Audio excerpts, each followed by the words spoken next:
Hey everybody, welcome back to Blown for Good, Scientology Exposed. I'm here today with my lovely wife, Claire.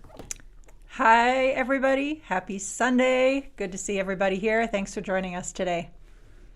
Today we have a very exciting episode. We sure do. Oh my goodness, buckle up. So, we promised that we would get an e-meter and we'd open it up for you guys and show you what was inside that little puppy. And before we get into the e-meter, we got it right here, ready to be ripped open.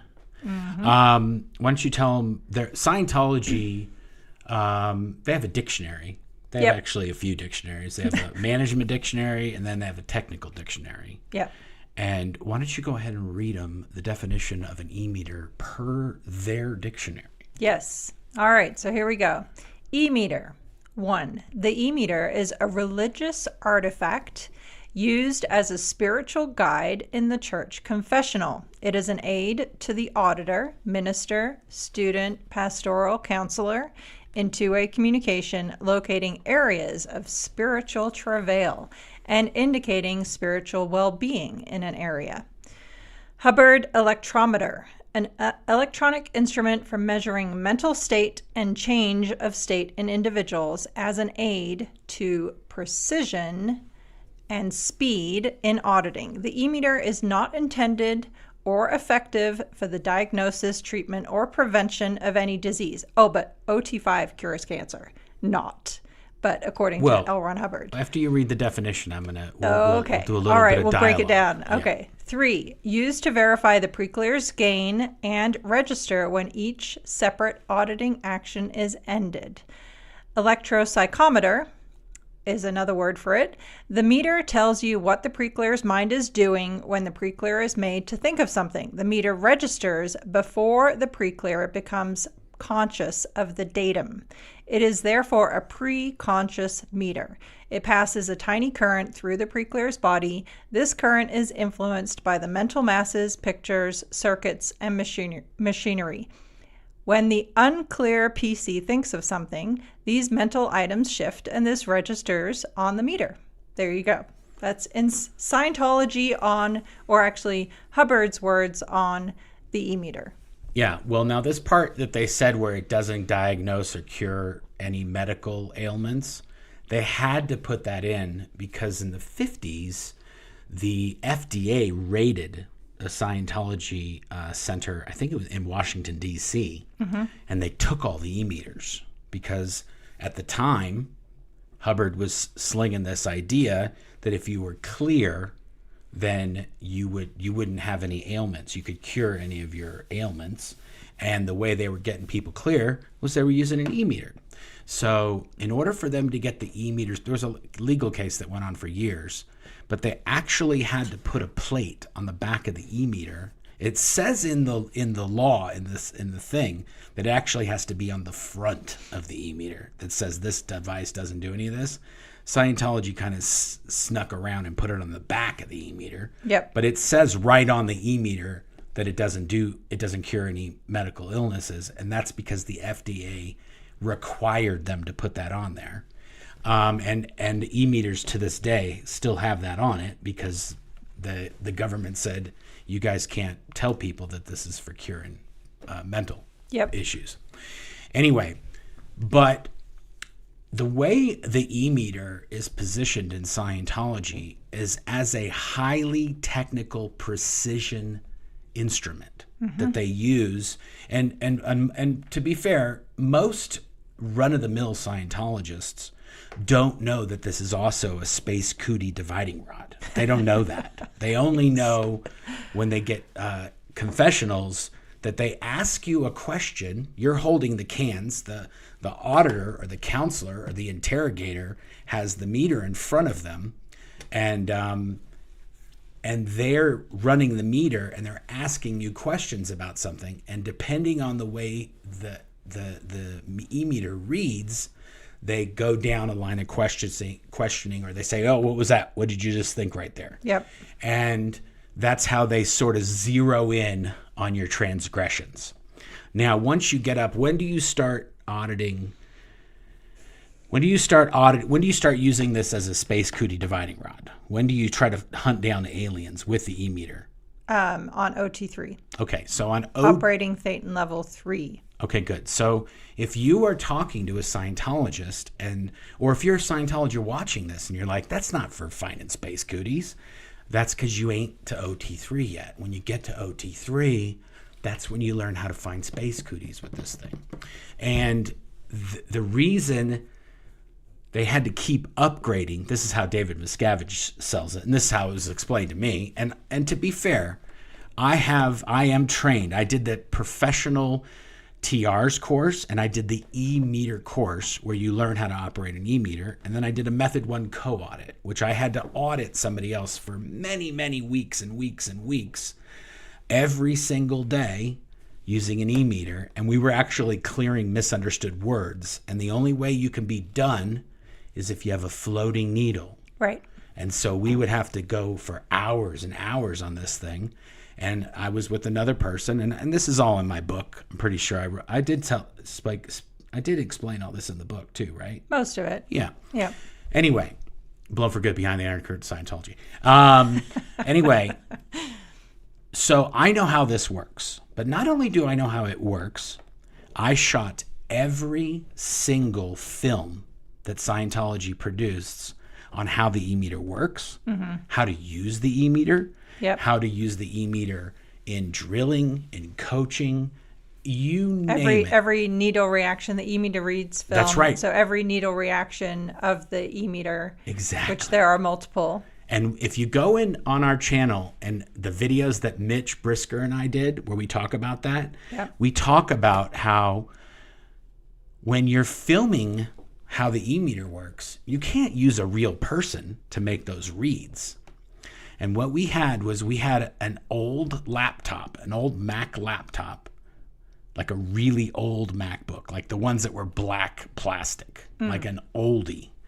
And it had all these sound files in it. And instead of hooking up the cans, the electrodes that the person holds, we just plugged an audio cable into the same exact jack. It's a TRS jack, a tip ring sleeve, or a guitar plug for you. Okay, now he's nerding out, folks. Anyway. Here we go. Anyway, so we would plug that into it. And when something was supposed to happen on the needle while they were filming it on 35 millimeter film, I would just push play on the laptop, and it would make the needle do the exact read that we needed it to do. So this was even like pre-simulator. Oh, 100%. There was now they have a thing for when you're in Scientology and you're learning how to use the e-meter, they have a box, and that's where they got the idea for this. Yeah, I know. That's what I'm realizing they just took as all you're those talking. sounds and they put it in a box, and you could just push a button and it would do the read, the exact read the way it was supposed to look. Yeah.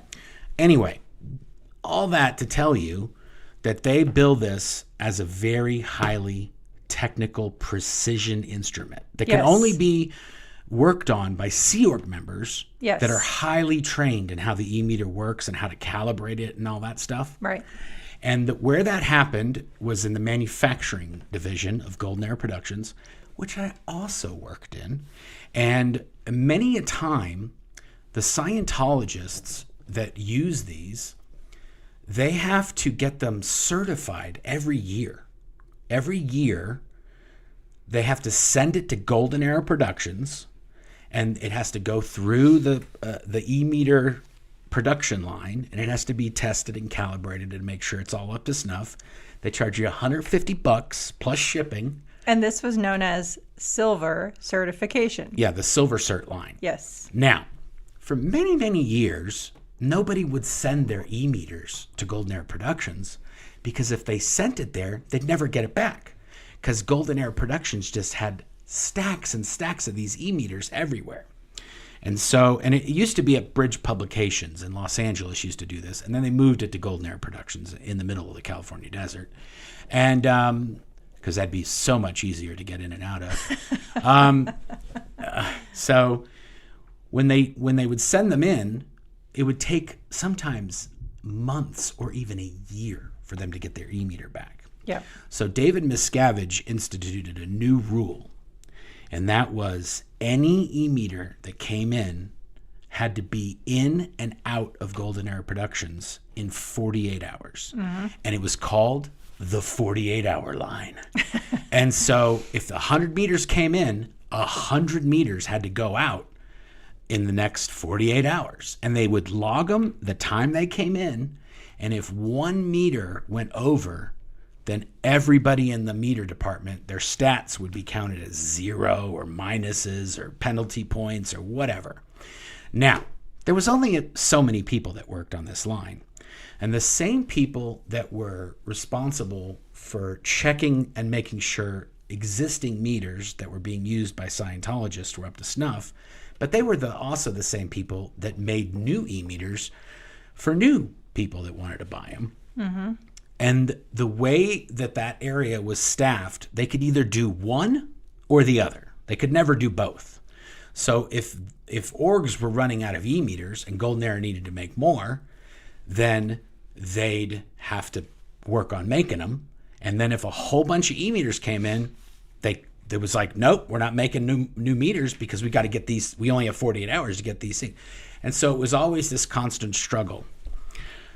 So what they did, this highly precision instrument, in Golden Era Productions, we'd have this thing called all hands. Now, in the C organization, anybody who's in the C organization in Scientology, those are the billion-year contract folks. They all have all handses. Whatever area is not pulling their own weight, everybody piles into that area or division, and they do the work that those people are supposed to do until everything's caught up. Yep, which is according to the policy on not dones, half dones, and backlogs. That's right. This is Hubbard writing on what you do if there's any kind of a backlog in an organization. And he specifically says in there, you call in all hands. Yep. Okay.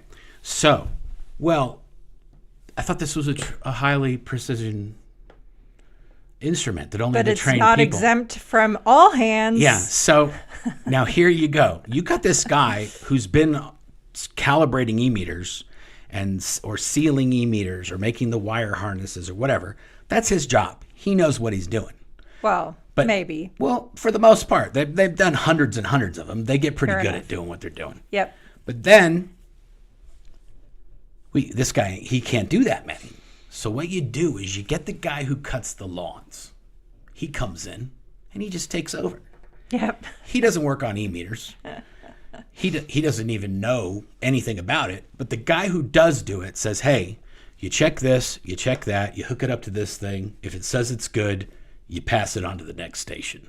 Yep. And then the next guy, that's the guy that he's electrician. He normally is installing outlets in new buildings or fixing broken outlets. Hey, I did all hands too. There you go. Or some ginger from the qualifications division jumps in. Now, I myself, because I was the quality control over manufacturing, so I had to be trained in how to do every single one of those stations.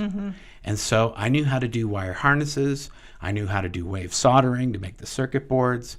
I knew how to do sealing. I know how to do all plastics. I knew how to do every single part of this thing. And because I worked in the manufacturing division for many years, I was at many and all hands where we would jump in and do the same thing. Yeah. But then it became such a regular occurrence that they could never keep up. Yeah. David Miscavige himself came up with the ultimate solution.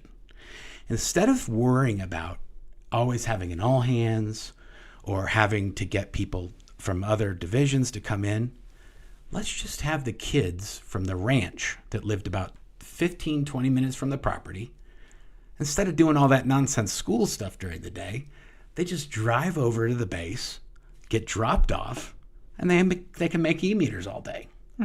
And so for many, I would say for at least a year or two, maybe longer, maybe shorter, there were 10-year-olds making these things. 10-year-olds, 12-year-olds, 8-year-olds.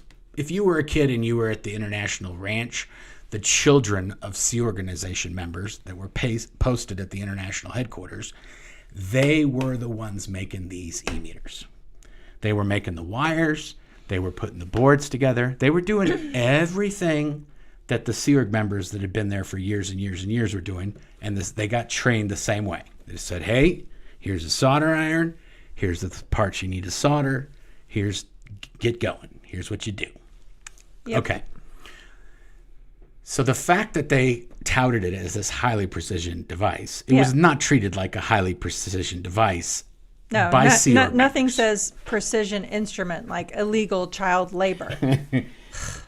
Now, I got some show and tell stuff. So let me just make sure I've got my props here. Oh yeah, here it is. Sorry guys, just a little discombobulated here. Okay, have we explained it good enough? I think so. Okay. If we didn't cover anything, drop your questions in the chat, and we'll cover that at the end. So. Okay, let's get to it. Now, when you're in the Hubbard electrometer manufacturing, it's called HEM. HEM. That's what we called it, HEM. Scientology loves them an acronym. They do. Now, if you're in HEM, all of the desks are covered with like this kind of foamy workstation, and you did have to strap in to like a grounding wire when they first built the place. Nobody ever strapped into those grounding wires after the first 6 months of this place being open. They're just like, whatever. If we, because the whole place, totally forgot about this. If you've ever been to a precision electronics manufacturing warehouse, they have tile. And the reason why they have tile is because if you have carpet, when you walk across carpet, you generate static electricity. The entire Hubbard electro manufacturing assembly line and calibration line, all carpet, baby, all carpet. Anyway, they had soft. So did anyone ever get electrocuted? Is that why they? No. If you have static and you touch a chip, or if you touch it will blow it. It's not good for it. Yeah. Okay. You don't want to let the smoke out. Anyway.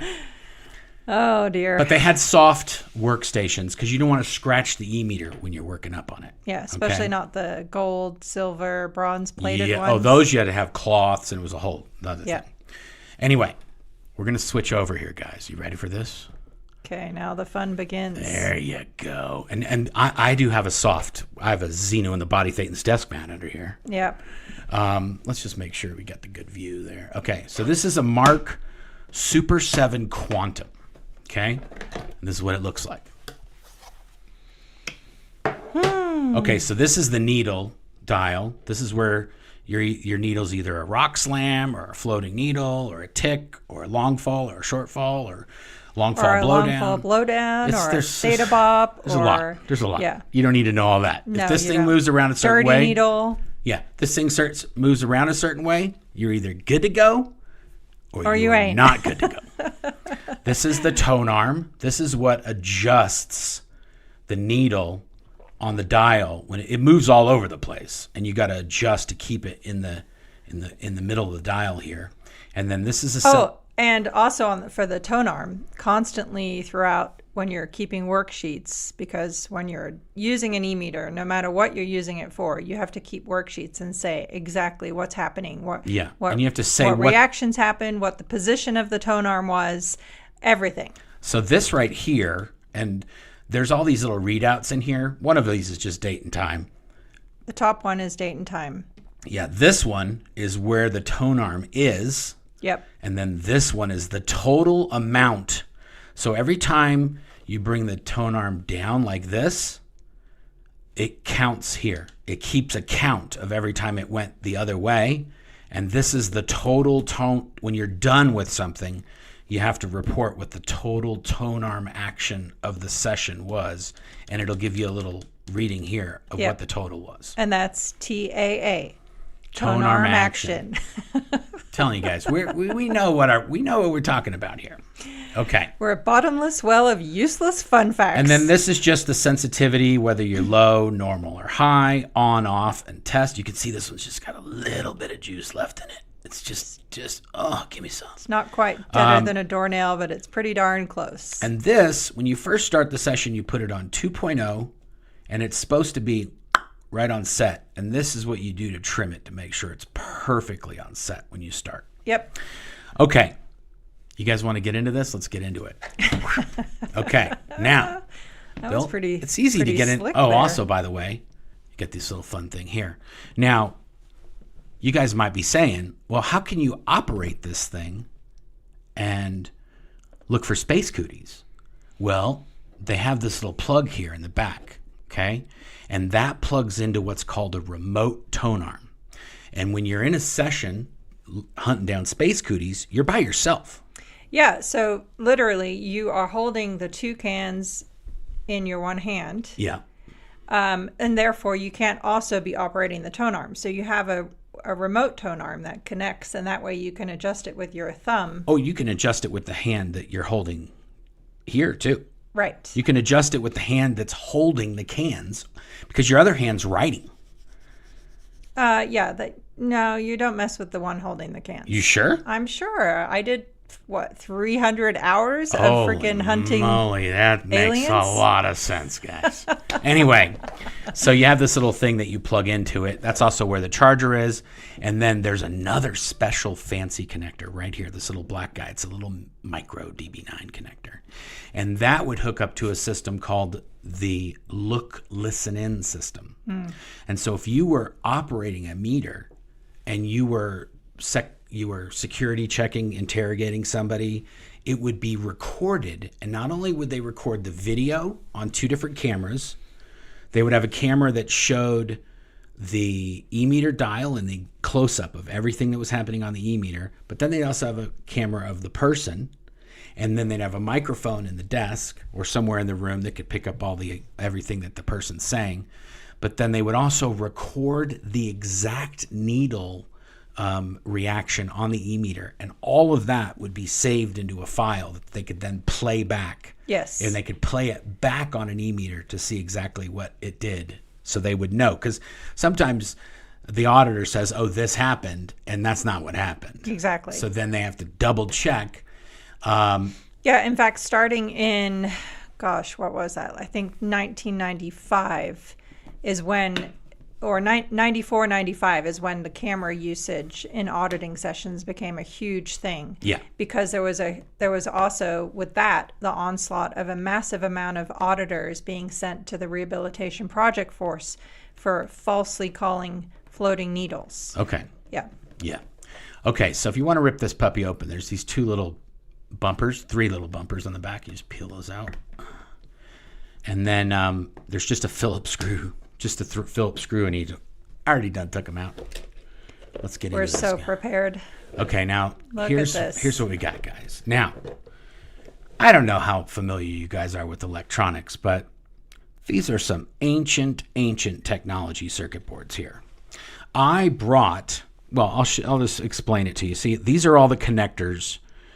This is all made by the wire harness department. All these Molexes that are here that connect to the different knobs and the dial and all that stuff. Those are all made at Golden Era Productions. And then they make these cables up, and then they solder them to these individual parts.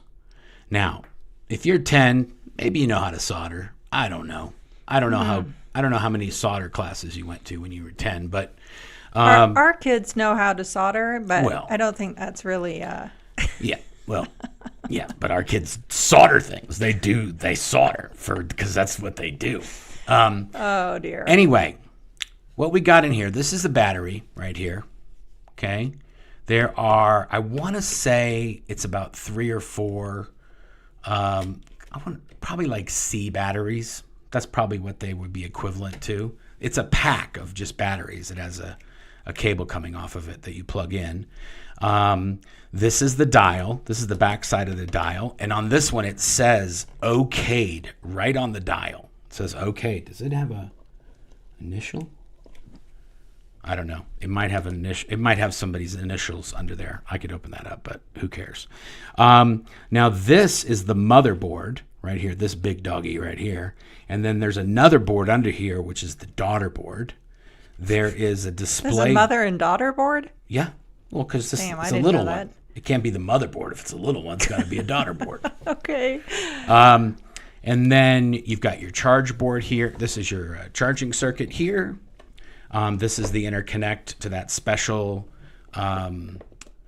connection that goes to the whatchamacallit? The look, listen, and system. The look, listen, and system, and the remote tone arm. So one of these controls the needle, just like if you were controlling it on the meter. Yep. And then the other one is feeding into that circuit, so it's telling that what Somebody it's doing. says Radio Shack lives. Oh yeah, no, this is Radio Shack is way above this. Okay, folks.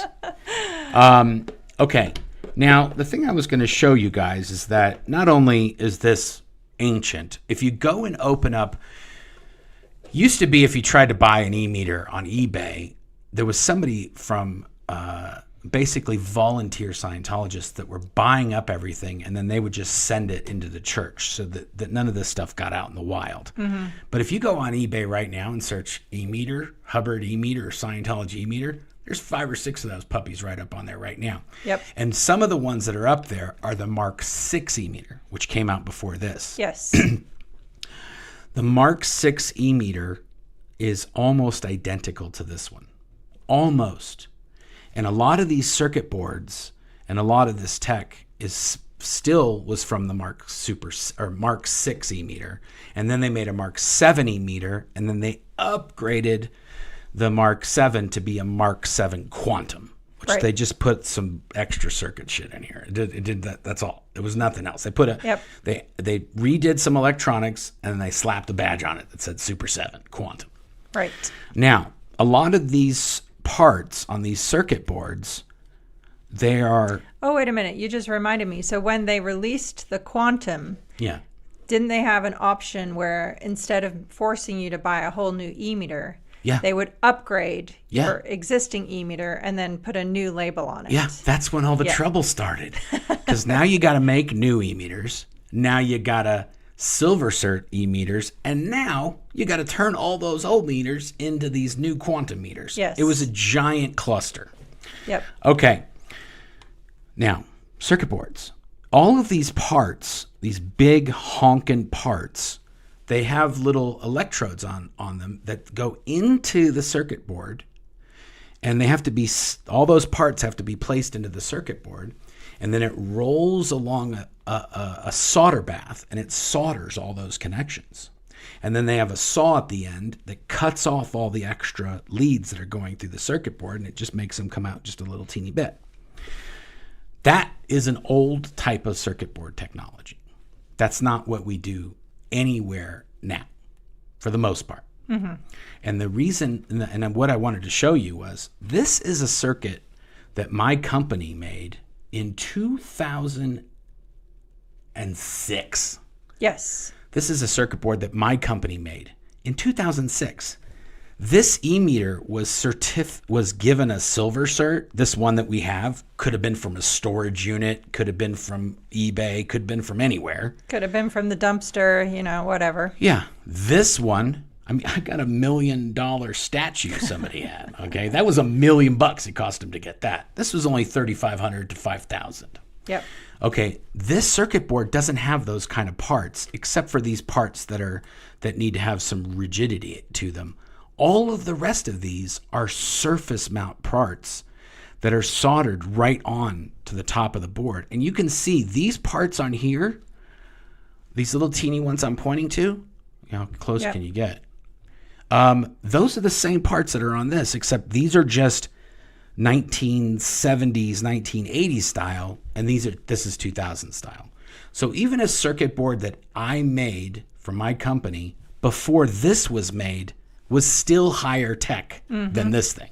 Yep. Okay. So now... So precision is relative. This is precision. Yeah, I mean, 60s. Oh my God, look at this. This button, look, this thing is just wiggling loose. It's not even tight. Yep. Somebody flunked the Rooney on this. All these things just pull off. This is like a volume knob. You see, this little trim knob, somebody didn't tighten that nut good enough, and that's why it just popped off. And these things are, these are just a giant pain in everybody's ass. There you go. Now it's back on. But these all pull off. Oh God. When you're fixing an e-meter, you take all these off because you got to get in. You got to get in. There's a special tool for pulling these out, but I can do it with my. with your fingers. There you go. See, so it's just a bunch of pots of potentiometers that change the electrical value that's going through that part. Now, this is the Mark Quantum. This is the Mark Super 7 badge they put on there. This is literally, look at that, just popped right off. Just pop this on. It's just got a little bit of 3M double stick glue. Honey, Clara said, I bet Mark could rebuild it and contact Xenu directly. You know what? Xenu, he is so far above any of this tech. I don't know how they would find him with one of these, man. He's a galactic overlord. He's capable of light year travel. Okay? Yeah. We should be making this guy mad. We should be like taking him out to meals and stuff. Jesus. Whining and dining. Whining and dining, exactly. Anyway, so it's really simple, guys. It's literally not that big of a deal. And you know what's kind of funny? One of the people that watches our streams, his name's on the patent for this thing. Okay? It's not he's probably the first to tell you it ain't that high tech. Nope. Now, this e-meter with all of these parts made by children and parts ordered on rush basis, because we'd be making something and then they don't have a 5 whatever this is. They don't have a 4-pin Molex. We ran out of 4-pin Molexes. That's it. Everything shuts down. We can't make any more. We don't have any more 4-pin Molexes. And so they'd have to rush order some 100 pack of 4-pin Molexes or whatever it is. Now you got 3-pin, and these are big ones. You got 4-pin, which is a big one. Then you get this little smaller size one that's got a 6-pin on it. There's a gazillion of these. This reminds me of the kits that they have now for kids, like, learn to build circuits when you're 4 years old. Those are more high tech than this. Okay.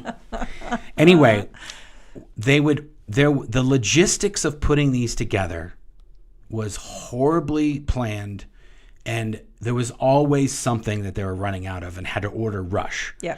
Okay. All that said, doing it that way, when they averaged out the cost to build one of these, it came up to $400. It was not supposed to be $400, but it ended up being $400. It wouldn't have been $400 if they planned efficiently tracked inventory and did all the things that normal widget companies do, right? Totally. Yeah. Anyway, David Miscavige went into great detail, basically dressing us down because it cost $400. It should have only cost around $150, $200. Yeah. But all those extra things made it cost more. Granted, they were still charging $3,500 for these things back in the day. Right. And these now are outlawed. I'm pretty sure you can't use these anymore. You have to use the Mark 8 Quantum. Right. And there's no upgrade to make this into one of those. Yeah, and I do want to say this. When these were being made, the other meter was already out. They already had made it. Right, but they hadn't released it. They hadn't released it, right. But they had it, and it was in a warehouse in Los Angeles, thousands and thousands of them. And they didn't come out with it, but they let everybody buy up the stock of all the old e-meters, the Mark 7 e-meters. And then as soon as they ran out, but that's probably how it went. When they ran out, then they were like, okay, good, now we can release the new one. Yep. And then they're like, oh, that old one's bad now. I bought that thing 2 years ago. Nope, piece of junk. Yep. Sucks to suck. They were, I think at one point, David Miscavige was thinking about making like a e-meter eBay that was run by Scientology. And it would be a way for Scientologists to sell their old e-meters, and then somebody in Africa could buy it, or somebody in a place where they couldn't afford to get a $5,000 Quantum. Right. Remember, I think it was the early 2000s when they did a comeback of the Mark V for that purpose, for Well, that was really for student auditing. The Mark V was for people that were learning how to use the e-meter. I thought it was for economically challenged areas. Maybe. It wasn't that cheap either. No, it was not. But you know what I will say? Much higher tech than this one. Yeah. Because we made that one new. And it didn't have all this nonsense in it. It was very, very simple. Yep. Anyway, it didn't have all the digital readouts and all that stuff. So it really didn't have that much computer processing happening in there that this one has to have for this silly LED displays and all the counting and all that. The counter on the Mark V was mechanical. Mm-hmm. When it would count down, it would be mechanical. It would have a little dial that kept track on the actual mechanism. Yep. Anyway, the most expensive part of this is this dial. I'm pretty sure these dials, at least the dial alone, used to be like $70 or $90 or something. Dang. So majority of the cost was in this one item, and they would get rejected all the time because they'd have a dust in there. These are specially made for Scientology. There's not another thing that has this dial like this, and it has a non-glare surface, and it's very fancy for a Radio Shack ham radio kit. And then what else? I think that's really about it. Mm-hmm. Now, this new, like even this one says Mark 7 charger, right hand. Oh, yeah, that's what I was going to say. So not only do they have right hand versions, this is a right hand version. So if I'm an auditor, here, it's got a little kickstand in the back. If I'm an auditor, here, I'll just do it this way. You put it on the kickstand, and then you operate it with your left hand here, and then you take the session notes with your right hand. So this is a right hand meter. Now, if you're a southpaw, this whole thing is flipped to the other side. That's right. And then so you can operate it with your left hand and your right hand, and then you're writing with your left hand. Yep. Yeah. Oh, this is a special edition. This one says, give me that. This one says planetary dissemination version. So this was a special one that they charged more money for. Special. And what makes it special is this little thing right here. Take this off. It's not special anymore. Put that on it. Special. They had them. Dear. They would have them in different colors. Like this is like I want to say this is like a speckle.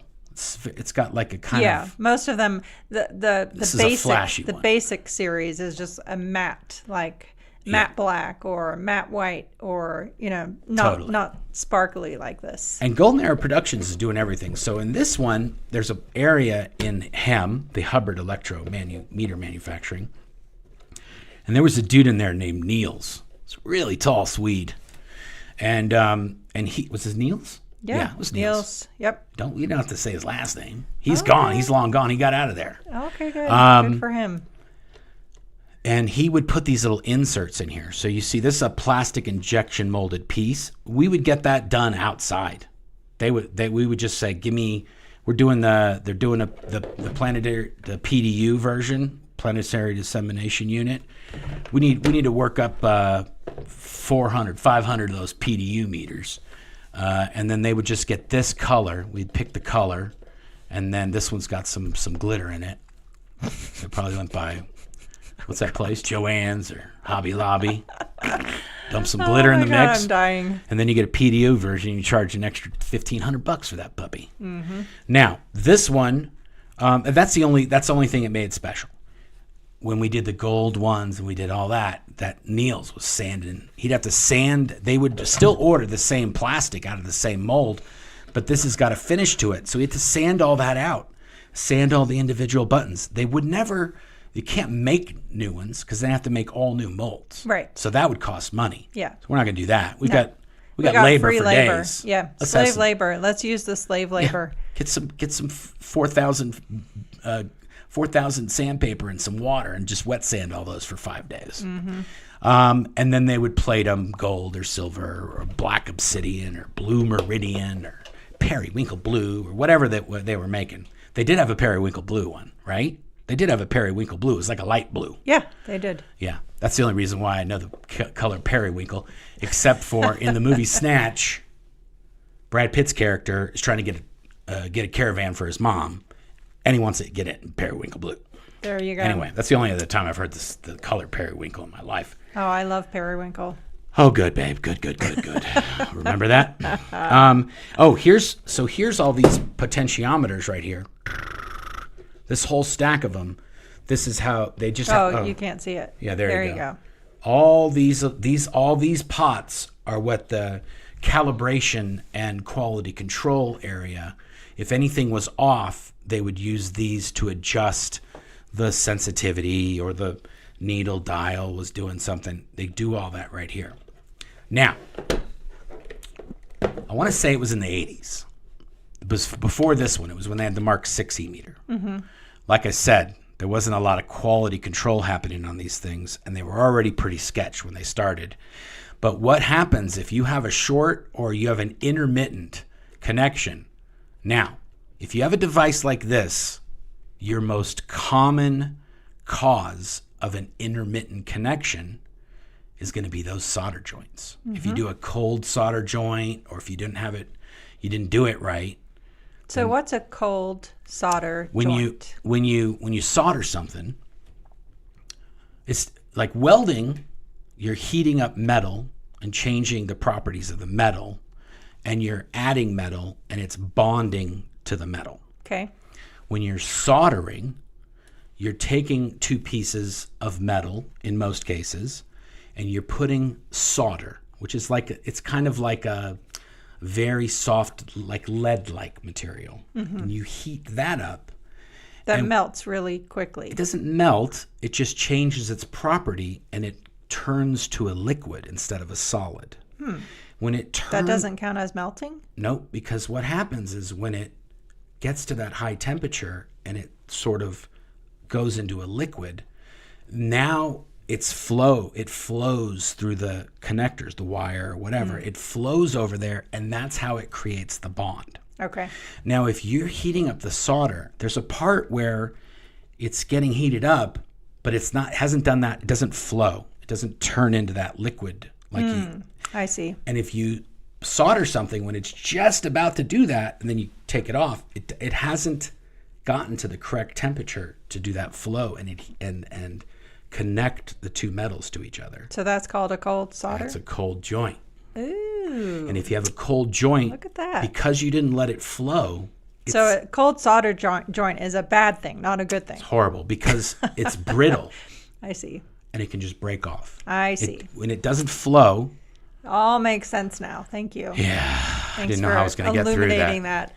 Anyway, if there's Thanks anybody for clarifying that, honey. If there's anybody out here who knows how to solder, or the dude that has the patent on this is watching, you can check my work in the comments. But, yeah, there you go.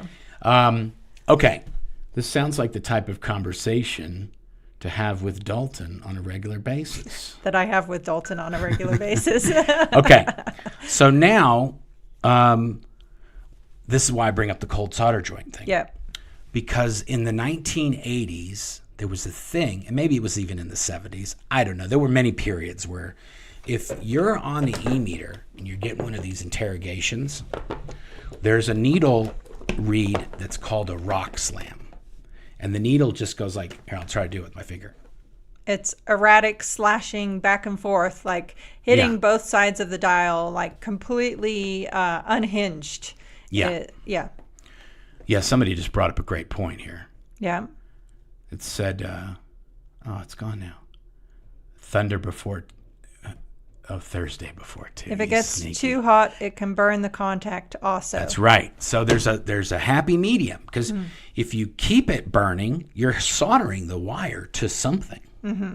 And if you cook that, then it unsolders itself from whatever it's got internally.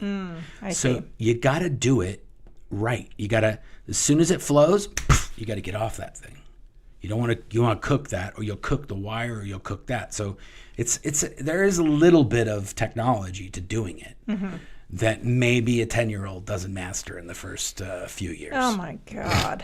Excuse me. Anyway, but if you have one of those rock slams on the needle, that means you got some evil purposes. Whoever you're working with on the e-meter there, that means they've got evil purposes against Scientology, David Miscavige, or L. Ron Hubbard. Right. And that means, and when that needle phenomena appears, the very first thing the counselor or auditor is supposed to do is note it on the worksheet and then switch into test mode, unplug the cans, and do a test on the meter to see if you can get it to recreated. see if it's doing it by itself or if it's actually the person. Yeah, but now, allegedly. now That's the thing. Here's the thing with the cold solder joint or any part of this thing that goes wacko.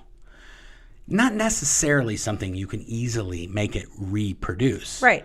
It's sort of when it was in that position, even the temperature of a room getting colder or hotter can actually change the electronics. And they can cause those things to then create that phenomenon. So they could take this e-meter into another room to go check it, and it doesn't do it because it's in a different environment, and the temperature is different, and the position was different, and the person wasn't yanking on the cans, or it could be anywhere from where the cans hook into the e-meter. By the way, I wasn't lying. This is a TRS. That's a tip ring sleeve guitar plug that they're using right there. That's another thing. There's nothing in this that ain't been somewhere else before. This is all off the shelf parts, except for this plastic and everything. Everything else, you can just order. Even the dial, you can order this same dial. Just doesn't have all the fancy Scientology stuff on there. But they're using these dials for other things. Yep. Now, so what was happening was if you're in the Sea Org, and you're getting a meter thing and you get a rock slam. Yep. RPF. Yep. Instantly. Yep. It's not even a question. My own mother went to the RPF because she rock slammed on an e-meter. And they sent that e-meter in, and it was all whacked out. And she still stayed on the RPF. Right. So, and it would happen to people all the time. People were kicked out of Scientology because it was a bad e-meter. That's happened. Yes. On, I'd say, over 100 people in their life have had it ruined because they had a shitty e-meter they were using. And the crazy thing, too, is that technically, if you have a rock slam on the e-meter and you get sent to the Rehabilitation Project Force, in order for you to then graduate from the Rehabilitation Project Force, you have to find the evil purposes associated with that rock slam and get the exact same meter reaction during the course of that. That then shows that it's been handled. Yeah. And you want to know how many times that has happened ever? How many? That I know of? None? 0. Oh, where they it said, has never happened that the exact same meter reaction has recurred when dealing with the evil purpose that allegedly, I mean, it's anyway, it's all garbage. Well, it's all muckety-muck woohoo anyway. But right. The fact is that this is a giant turd bucket. Okay? It's filled with turds, and they're just in a nice plastic container. Looks like and it is a giant POS that you should not risk your future eternity on. And if I were you, I wouldn't be going hunting for space cooties with this thing either. Okay?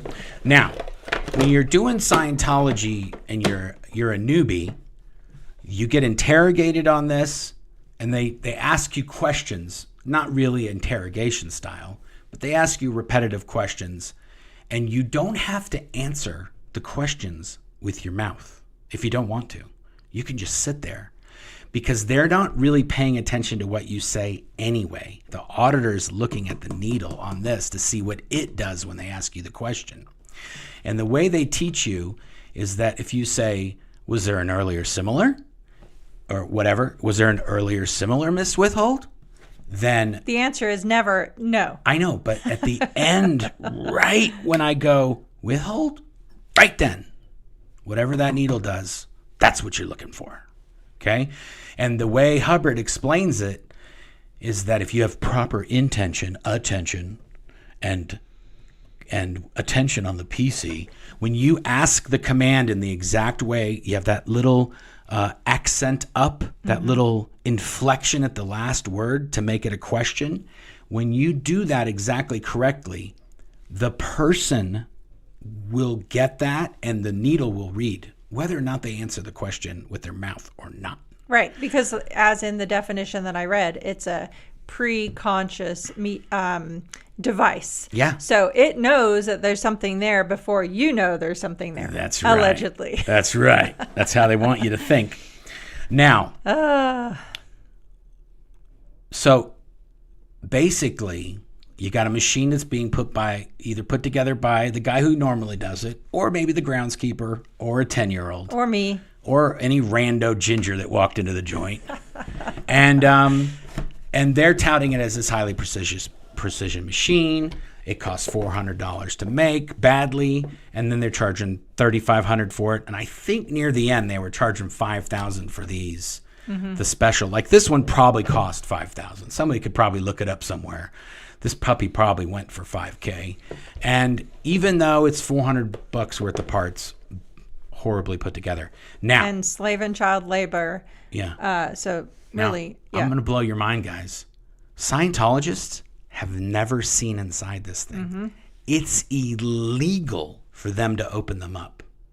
If some of these parts get loose, and if it's got a rattle to it, and you take a screwdriver and you open it up, and you don't seal it the proper way, when they get it and they see something in here that they didn't know they didn't put in there the way it is, like all these Molexes, not all of them, but a bunch of them are hot glued, which begs to differ.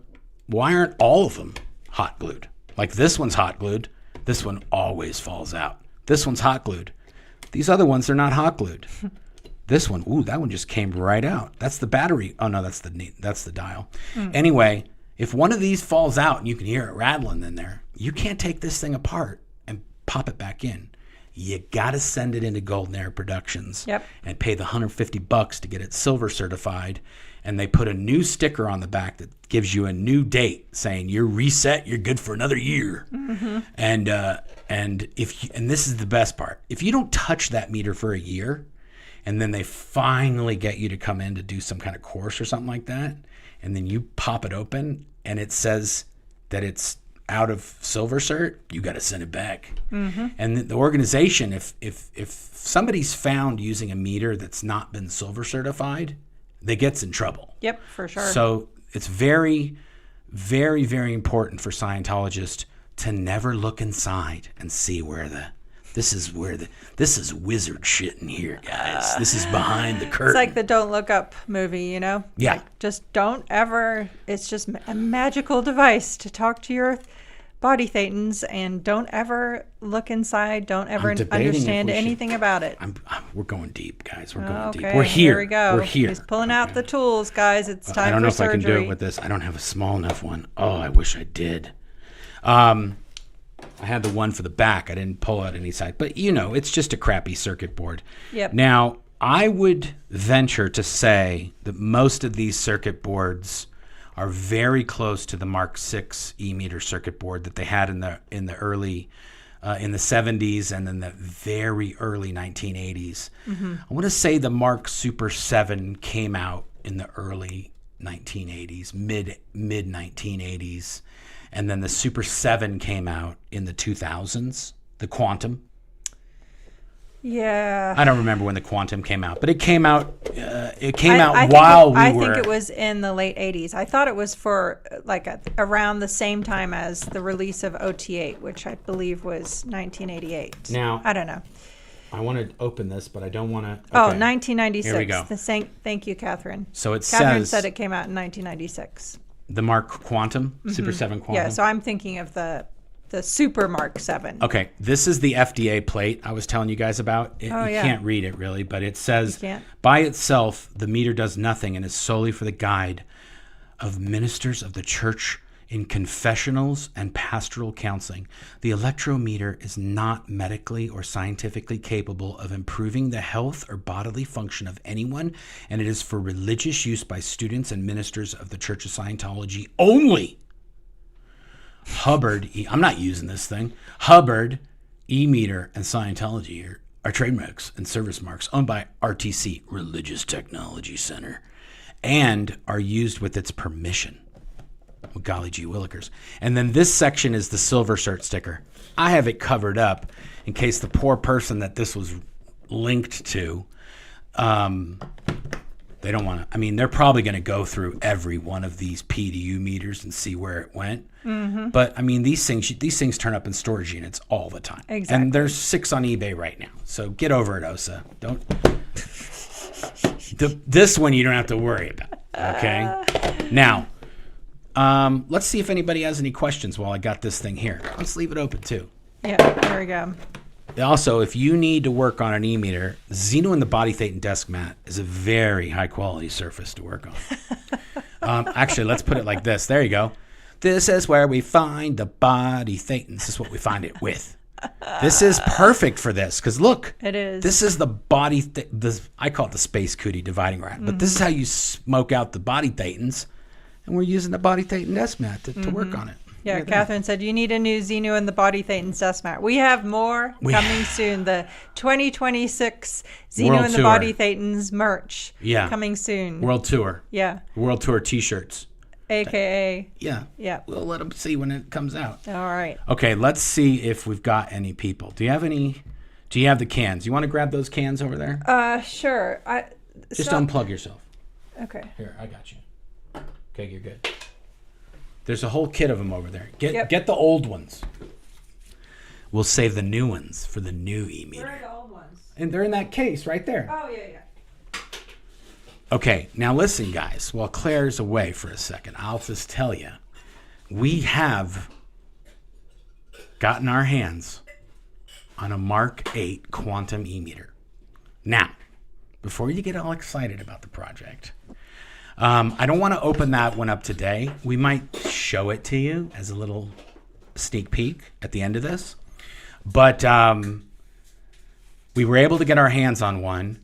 And again, these things turn up. Some of these people, not actually some, a high percentage of these people that are on these operating Thetan levels at the top, OT9 and OT7, some of these people are getting up there in age, and sometimes when they leave, they don't have a proper wealth plan or what do you call it, an estate plan in place to make sure that their e-meter gets over to one of their fancy dancy members. Here, let me plug. So here we have the cans. Claire's got the cans, so she's got it right there. And I tell no lies, guys. Look, that's a guitar plug. Mm-hmm.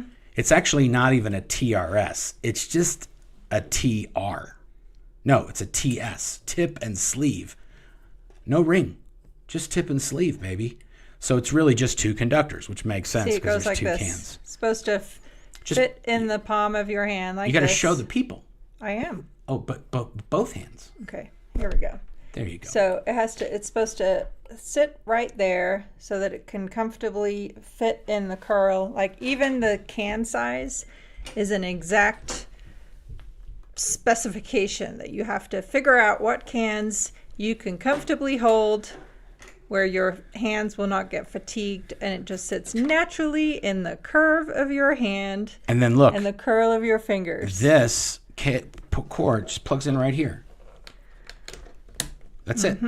Yep. You're up and running And then if you're doing, Thetan hunting, by yourself. there's Solo, a what they call divider. solo There's a auditing. divider that That just makes keeps them. them just separate so they don't touch. Because So they don't short out. If they touch together, it slams the needle on the dial. So you hold it like this, and then you operate the tone arm with the other hand. Yeah. Now, And you give the commands telepathically, and you watch for the reaction of the needle. yeah. Now hold those for a second because I got an idea. Oh boy, this is a little triggering, honey. I don't know what you have in mind, but Wow. please. Ba-ba-da-da-da. I swore I would never do this again the rest of my life. We're going on a space cootie hunt with the Mark. This is a Hubbard Professional Mark Ultra 8. This is a fancy one. Now these, unfortunately, these are higher tech than that other one. Yep. And if you don't send it into Golden Era Productions after a year, it has a time bomb in it. Locks Has a it kill out. switch. Has its own internal thing that says you got to silver cert this, but you don't have to silver cert it by sending it into Golden Era Productions. You got to plug this into your computer. And now when they made these in the 2004s when they designed and built this. Because I was still there when these were Right. already being made. Yep, I remember. They didn't come out till I think 2011. But there's a DB9 connector in here. Now, anybody who knows, if anybody's got a computer, anybody, Look on your computer for this connector. It ain't there. This is not a VGA connector. That's a DB25. That's 25 pins. This is a DB9, 9 pins. This is an RS-232 connection that connects this meter to that listen-in system that I was telling you about, so they can record what the needle is doing while you're getting interrogated. But it also hooks to your computer, and you go to their website when this is connected, and it runs a check on your thing. And that's how they know who's got what meters. Now this one, it don't got no sticker. That's so Scientology doesn't know who this came from. Now, I don't know how. Trevanon says, Mark geeking out about the connectors. I'm like, I know, right? Well, now, but check this out. This one works. Now, I'm not going to say that I figured out how to bypass that time bomb, but this one works, and this is an old one. It hadn't been used much. It was very dusty and dirty. Oh, but here, this is what I want to do. I want to get Claire on those cans. For some reason, they moved it over here, which I'm not exactly sure why they did that, but either way. That's where it was before. No, I just pulled it out. It's on the other side. Look. Oh, yeah. Yeah, I know what I'm talking. Oh, maybe this is a... Is this a lefty? It's a lefty. It is, yes. See, look, guys. Yep. Lefty. There you go. You're getting to see it in real time, just what we were just talking about. Yeah, there you go. I figured it out all on my own. So this is a lefty. Okay, so now look. I got her on there. Hey, look, Mitch said if an unauthorized person connects to the website, they brick the meter. There you go. I ain't gonna connect it to the website. I have my rings on. Oh, that makes it rock slam too if you got rings on. You have to take your rings off, yeah. Don't worry. Let's see a rock slam. Come on, get in there and get some of that. Oh, come on. Let's see. Thanks. You could do one. You could show everybody. I'm sure Osa would just love that. They would be like, now, see, I told you. I'm not a lefty, so I'm doing this all backwards, but get in there and get some of that. I'm holding them. There you go. See, now look. That's her. That's Claire right there. See? Do you have an evil purpose against your husband? Oh, shut up. Anyway. So GTFO. Gosh, damn it. I love how I'm like, oh, let's do a pinch test. And you're like, no. And then you're like, get on the cans. I'm like, oh, yeah. This is great. We can show people what it does. So you see this part right here where it says session TA. So every time it goes up, it does nothing. But when it goes back down, see how it's I don't know if you guys can see that, but there you go, right there. When I go down, it adds to that number, and that's how you keep track of the tone arm. And then if you want to zero it out for a new session, there you go. Now it's 0. Now, I'm trying to think of what else here. It just does everything the same way. But yeah, so that's how. So next week, or not next week because I'm out of town again, but the next time we do one of these e-meter videos, we're going to open this one up. Yep. And we did get an easy bake. Oh, I got to show that now, right now. Let me get it. Guys. Yeah. Here, I'll see if I can do some questions while you. Perfect. Get in there and get some of that. I'll be right back. How come Tom Cruise isn't offering clandestine comments here in the chat? Yeah, exactly. Recall the last pinch and the needle would drop. The famous pinch test works. Yeah, so you get the person on the cans, you adjust it, the sensitivity and everything else. Then I would pinch Mark, like a good, firm, solid pinch, like enough to burn just a little bit, but not to leave a mark. And then with him holding the cans, there's nothing about not leaving a mark. You do it so they feel it. And a lot of people be like, ow. Yeah, exactly. You want to do one? No, I don't right now. You sure? No, yeah, I'm sure. We can record. I didn't want to do it live. Oh. I was thinking we would record it ahead of time, just whatever. Cause, okay. But then yes, the command is recall the moment of the pinch, and then you think about it, and the needle goes bing, and literally like think about it for a minute. That allegedly proves that this works. That's it. Anyway, okay, so sorry, get the mic back over here. Okay, so this is the e-meter. Now, I want to tell you guys, Scientology did not come up with this design. They hired a product designer to design this thing.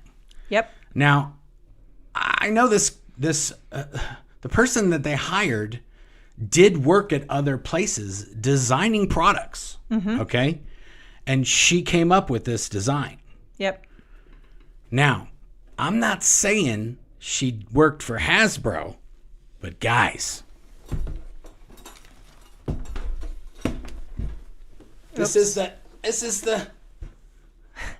Easy Bake Oven. Okay, look at this thing. Here, You couldn't. There, you can put it under the... No, you put it up there. Put that up in front of your face. Oh, okay. Yeah, Look at this. Come on, guys. The designer obviously ripped off the Easy Bake. Look at that. It's uncanny. Telling you. And guess what? This is a special Easy Bake. You can't get them like this anymore. This is a 2011 special edition we had to get. Anyway, Scientology.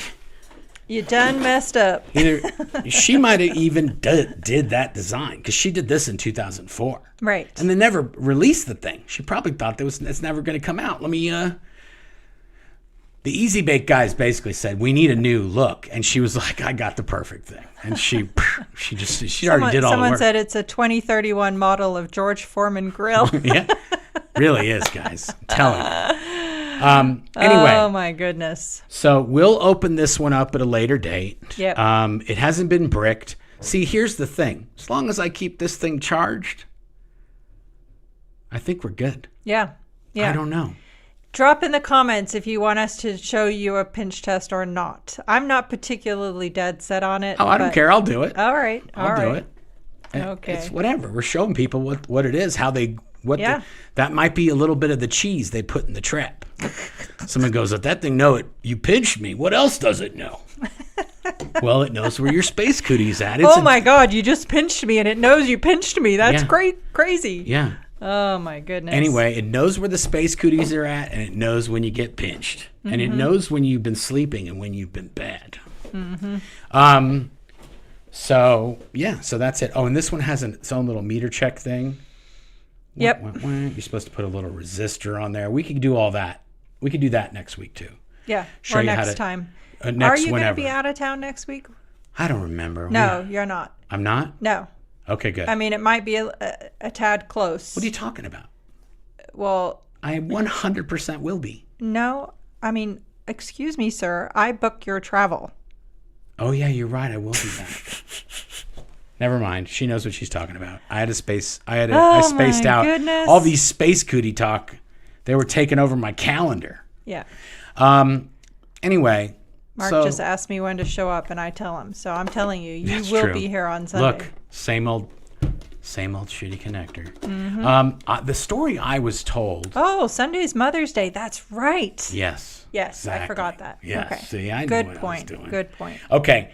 Now, I was told that when they made this in the early 2000s, the designers who designed this threw this in, this DB9 connector, because whoever was working with them, I want to say it was Russ Bellin from the Church of Spiritual Technology, because it was him and another guy that were running that. Yep. That tall dude. The designers, was his name? Tom Vorm. Tom Vorm, yeah. Or Tom Willis. Yeah, both of them actually were. Yeah. Yeah. Anyway, they said you should put a USB connector in there. And the USB connector was going to drive the price up. And they'd already told Miscavige how much the price was going to be. Yep. And so they used this old connector. Now, even in 2004 when this was happening, and I was getting to this, anybody who's got a computer, look and see if you got this kind of connector on there. Not with 9 pins. There's tons of computers that still have VGA ports for monitor cables. That's a DB25. This is a DB9, RS-232. Almost any computer that has to do some kind of control protocol or RS-232 is USB. And in order to make this work, you got to put an adapter that's a DB9 to a USB A. Yep. Or B. I don't know. Anyway, you got to put an adapter cable on this to connect it to your computer. Yep. Because no modern computer will have this on it. It's not happening. Anyway, So they made these inferior, even though they could have updated them to save like 13 cents. Right. Anyway, this one charges. It's up and running. It ain't bricked out yet. Oh, Jesus, it wants me to set the language. See, that's the fancy thing. That's what you get with the Mark 8. The frickin' time can be in your language. What's on here that needs to be? Oh, the menus and stuff, I guess, in your language. You can switch. Let's see what languages they got. Menu. That's fine. We'll do that when we do the breakdown. Let's do some questions. We're already running long for today. Oh, we are. Let's do our questions. Anyway, guys, and then I tried to show you. And I shut it down. It was all me. Blame me. Let's get some questions. Let's put this back on Claire. Okay. She can. You want me to highlight some of them? Yes, please. Good idea. Okay, let me move this out of my way. I gotta get back in here again. Okay, here we go. All right. My folks still have a computer that uses cartridges. Maybe that one has the connector. Yeah. Yes, Yeah. Exactly. Cartridges. Oh my gosh. Well, to be fair, that could be a zip disk, and even when zip disks were out, they still had USB. Because some of those zip drives were USB. Yep. Anyway, but yes, thank you for that, Elizabeth. What are we doing here? Here we go. Okay, Mark, which of those connectors hook into the read simulator? Well, Jackson. Hey, Jackson. Yeah, it's that same one, that DB9 connector. Yep. Hooks into the read simulator. Yes, exactly. Well, not actually. The read simulator just plugs in to here. Yeah, I was trying to remember. So instead of plugging in the cans, you just plug it into there, and it plays the sound file to the e-meter. Right. The look-listen-in system is what connects to that other port because it's reading the signal from the needle. It's not. It sends and receives, but you can replay. And before the read simulator came out, when you were doing your training, you would just simulate the reads with your hands, but it's not the real thing. So whatever. Yeah. Blah, blah, blah. Here we go.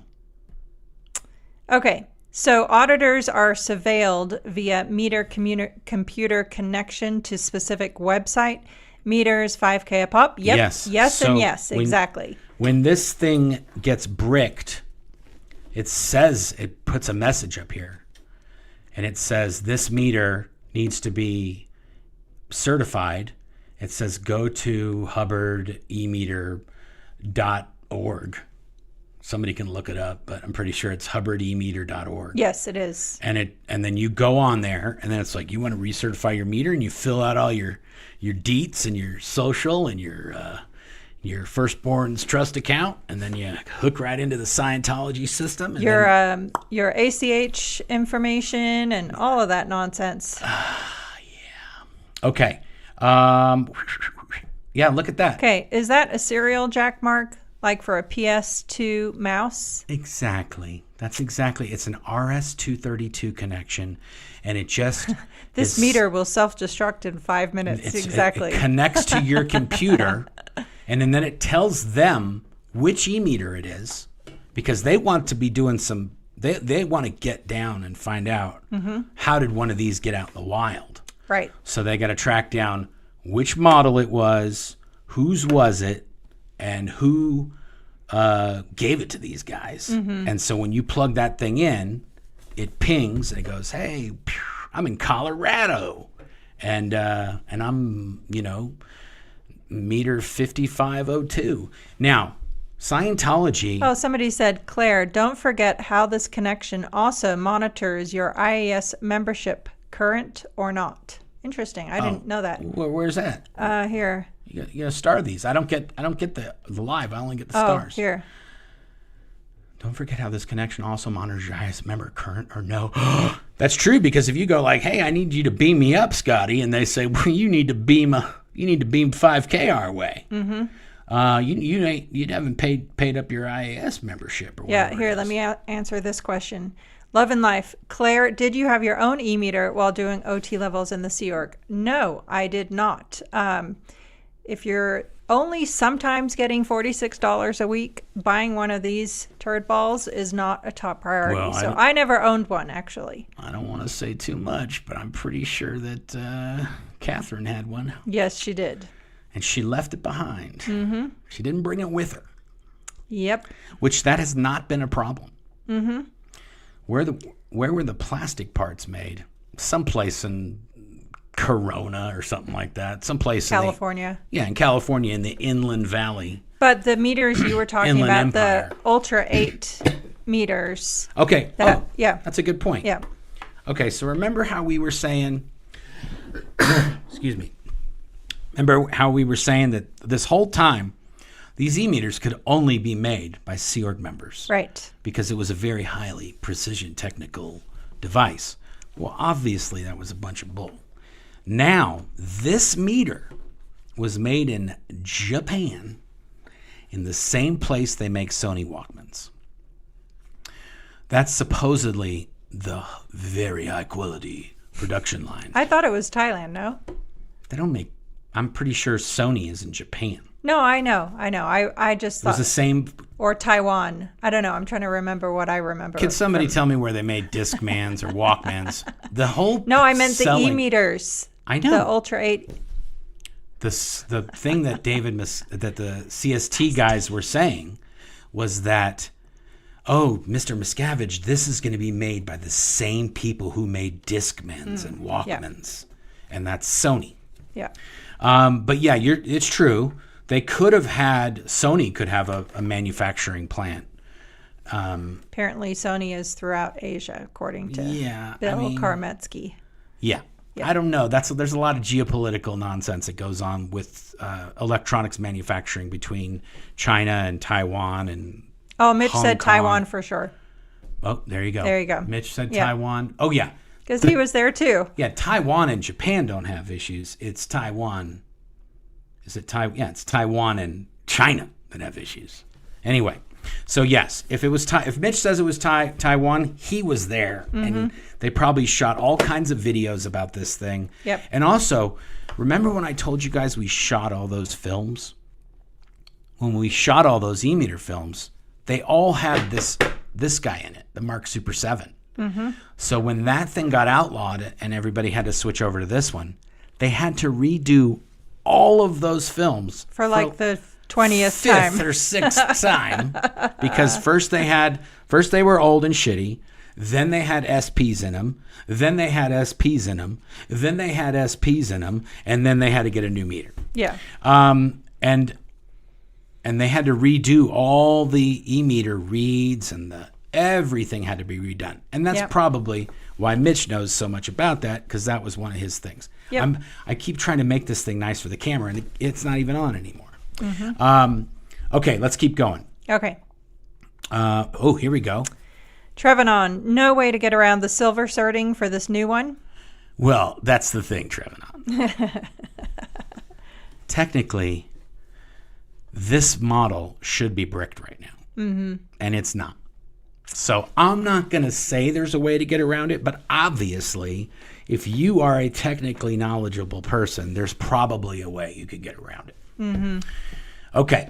Here we go. If you understand anything about the parts and its operation, which is more information than 95%, 98% of Scientologists who use this thing have an understanding of. Those people that are hunting down space cooties, they're not allowed to even open this up. Even though they know all about the space cooties and they're hunting them down with these things, they still aren't allowed to be messing with this thing or doing anything with it. Yep. So, and that's the other thing. If you're supposed to be auditing and your e-meter needs to be recertified and you haven't recertified it and you're telling them, oh no, I'm going in session, I'm doing all this, they know that ain't true because you ain't checked in yet with your little computer, with your little go to your Hubbard website and check in with this thing. Now, it's very 1984-esque. In the 90s, they wanted Scientologists, they encouraged Scientologists to set up an I Am a Scientologist webpage. Right. And the Scientology folks had this great idea that they'd send everybody a CD like, those ones you used to get from AOL or CompuServe or whoever sent those things out. Yep. And then to get on the interwebs. Well, they were sending them out for people to set up their website. And when you'd put all your info into this software and you'd install your website, it would install a filter on your computer that would report back to them if you were looking up Xeno and the Homeboys, or if you were trying to hook up any Xenu and the Homeboys and Xenu and the Body Thetans merch. Right. They could get all that, and they do that. And then somebody, some ex-Scientologist or critic or somebody found out they were up to that, and it went out, and it was a huge flapperama. It was a big deal. Yeah. Okay, this question is, what do they tell new walk-ins that the e-meter does? So, yes, that's where they do the pinch test for new people to say, oh, this is a super high-tech device that we use that is revolutionary in the field of mental health and saving you. And the pinch test is supposed to demonstrate that and sell you on the fact that this device allegedly reads your thoughts and helps uncover areas that need to be addressed. There you go. I don't know what this means, but it says best viewers upcrowd.ru. Don't know. I don't know either. Don't visit any websites that are questionable. Don't know what that is, but thank you. It's RU, so who knows? Yeah. Yeah. All right. Here, Osa, pay attention. Yeah. Hey, Osa, pay attention. Yeah, exactly. Anyway, no, I know that a PS2 connector is round, but this is a similar type of ancient computer technology that no longer exists. Yeah. There are people. Bill said, I'd give Miscavige a pinch test that he would never forget. Yeah, exactly. Yeah, here we go. Bunch of e-meters on eBay. Yes, first one says lightly used. LOL, joke's on you. Get that, Osa? Lightly used. Yeah. Only 10,000 space cooties have been registered. Oh, God. When we were on getting this ready puppy. for this, I was like, gosh, it makes me shudder to even want to contemplate how many hours I spent using one of these turd balls. Ugh. Yeah. Oh, here's a great question. Okay. Question: how did Scientologists react to the cheap plastic ones that they paid ridiculous amounts for? Sorry for so many questions, but this is fascinating. Yeah, you just don't ask. It's mind-numbingly forbidden to just you don't talk about that. Yeah, but to be fair, the one before this one was even shittier than this one. Right. It was so a it was a vast real upgrade. Hunk of junk. Yeah. Yeah, exactly. When they made this new one, David Miscavige told us all that this whole thing to be made custom by the same people that made the Walkmans was $40. That was the product cost for this e-meter, $40. Mm-hmm. They're selling it for $5,000. It cost $40 for them to make this. Yep. So yeah, it's a big hunk of junk. The new one, we'll see. I've never even seen inside a manufactured one. I saw inside the test ones they were making, but I never saw. Yeah, so that'll be interesting. I won't open it until you guys are with me. Well, actually, let me see. We'll do it together live, folks. Oh, this one's got 5 screws instead of 3. Oh my goodness! Look at that high technology. technology. It's got special security Torx bits that I only have 4 or 5 sets of. Anyway, okay. Yeah, this is powerful OT technology. Yes, there you go. Oh, we got a super chat. Oh, nice. Oh, it's Dr. X. Oh, let's see. Hold on. Question: will you guys talk about the speedrunning trend at any point? It has spread all the way to Edinburgh, Scotland. Oh, so much for that. Oh, sorry. Where was it? Oh, I missed it. I was trying to find the super chat. Sorry about that, guys. Thank you, Dr. X. Hey, folks, electronics connectors, chem lessons, and debunking meter BS is better than an LRH novel. Sad that lives get ruined for bad wiring. Oh, my goodness, yes. Thank you, Dr. X. I know, it's craziness. Yes, good to see you here, Dr. X. Thank you. I'm so sorry I got rid of that thing. It's okay. We'll come back to it. Well, here, let me show this one meanwhile while you look for it. Amy, e-meters don't read minds, quote unquote. The e-meters don't read minds. They measure electrical resistance tied to the autonomic nervous system. Interpretation is subjective. That's pretty accurate. It is pretty accurate. A lot of people, the actual original e-meter. There's the question I got cut off. Okay, go for it. Well, now you took it back. Oh, sorry. You took it off again. So now I can't read it. I'll put it back then. There you go. There we go. Will you guys talk about the speedrunning trend at any point? It has spread all the way to Scotland, but Scientology were expecting it and had police on standby. Yeah, if you're running into somebody's place of business, that's trespassing at the minimum. Right. The way that I could think about this is like, what's the purpose? If the purpose is to stop Scientology abuses, great. If the purpose is to help people trapped in Scientology, let them know that there's help on the outside, okay. But I don't see that any of this is geared to that. To me, it seems geared towards, like you said, trespassing. Yeah. Okay, so that's really just giving fodder to Scientology to shut down protests. I mean, if I'm wrong and I'm missing something, I'm all ears. To be fair, but like everything we do, there's a reason that we do this. There's a reason, and we have that goal in mind. Like, what are we spending our time doing this for? What is the goal? Educate, who are we trying to help? And inoculate. Exactly. Exactly.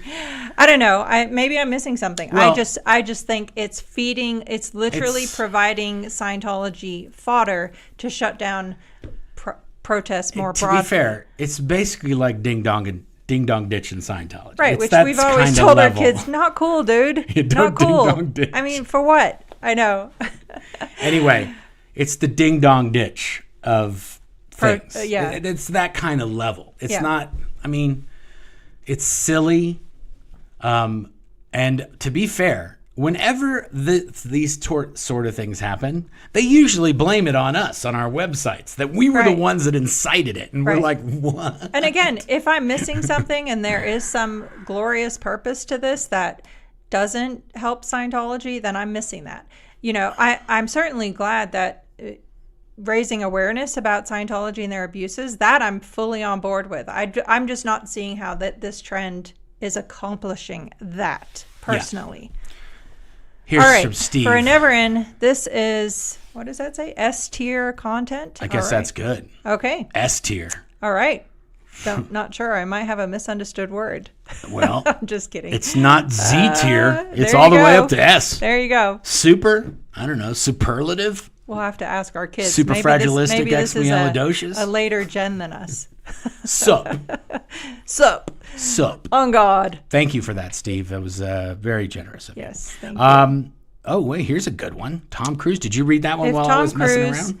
Was Mark's auditor, and Mark is auditing Claire. Does that make Tom Cruise Claire's grand auditor? Oh, my God. What were we talking about in that podcast? The 6 degrees of Kevin Bacon? 6 degrees of Kevin and Bacon. Boom. 2 degrees right here, baby. Well, no, but I was already first degree because I had to put Tom Cruise on the meter. First degree? Second degree. I'm already second degree because I put Tom Cruise on the meter. Tom Cruise put you on the meter. I put Tom Cruise on the meter. But you also put me on the meter, so you're also 2. Yes. 1 and 2. Yes, exactly. Anyway, that 6 degrees of Kevin Bacon shit's fucking real. Yeah, okay? There you go. Don't be messing with that. That's science. Fun. We'll talk about that some other time. Okay, let's see. Oh, you Gen read Alpha. that. So out of date. I'm trying to get to them. Okay. You can do this, honey. No one's unstarring them after I read it. Okay. Sorry.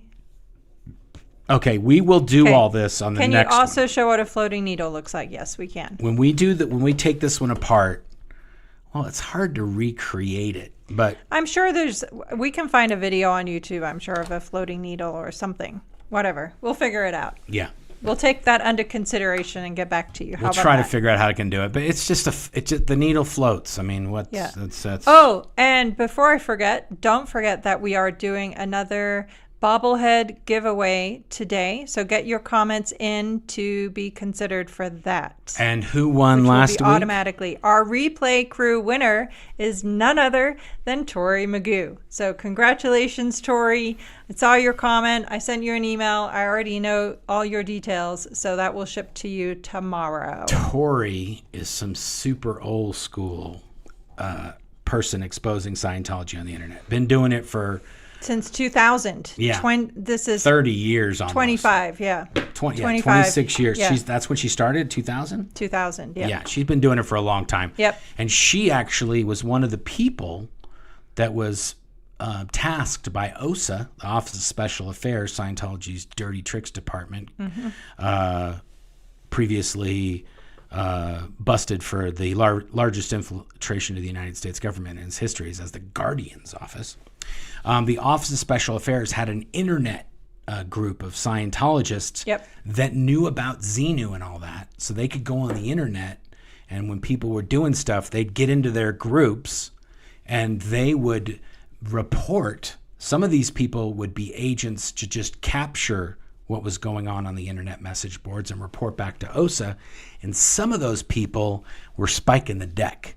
They would get involved and they'd cause conflict in these anti or ex-Scientology kind of groups, and they'd stir stuff up, and they'd say, and they'd use information that OSA had about somebody, and they say, oh, did you know this person was doing this? Did you know that person? And they'd create infighting, and then that way everybody's just fighting with each other. They're not talking about getting rid of Scientology or exposing Scientology. Yep. Okay. Here's a good one. Okay, question. Can a Scientologist sell their meter to another Scientologist at a discount? Sure. It's happened all the time. Yep. If you had, let's just say you're a regular run-of-the-mill Scientologist and you have 2 e-meters. Every Scientologist is supposed to have 2, because you're supposed to have one in your session when you're an auditor or counselor in Scientology. If that one goes kaputsky, you just got to grab another one from under the desk and plug it in and get ready. There's a whole checklist for setting up a session, and it's mandated that you cannot start the session until you've done that full checklist. Yeah. Which includes having a spare meter. And that spare has to be charged. Yes, and you ready have to rock. test it, and before the session, you got to check your current meter and you got to check that other one. Yep. Because that's the worst feeling in the world, folks, is when you're Tom Cruise and you've got this Mark Headley guy in front of you, and that meter goes kaputs, and you pull that other one up and it's dead because you haven't plugged it in 2 years. You're going to be going to cramming. Lashings. Boo-hoo. Yeah. Scientologists. So let's just say you had 2.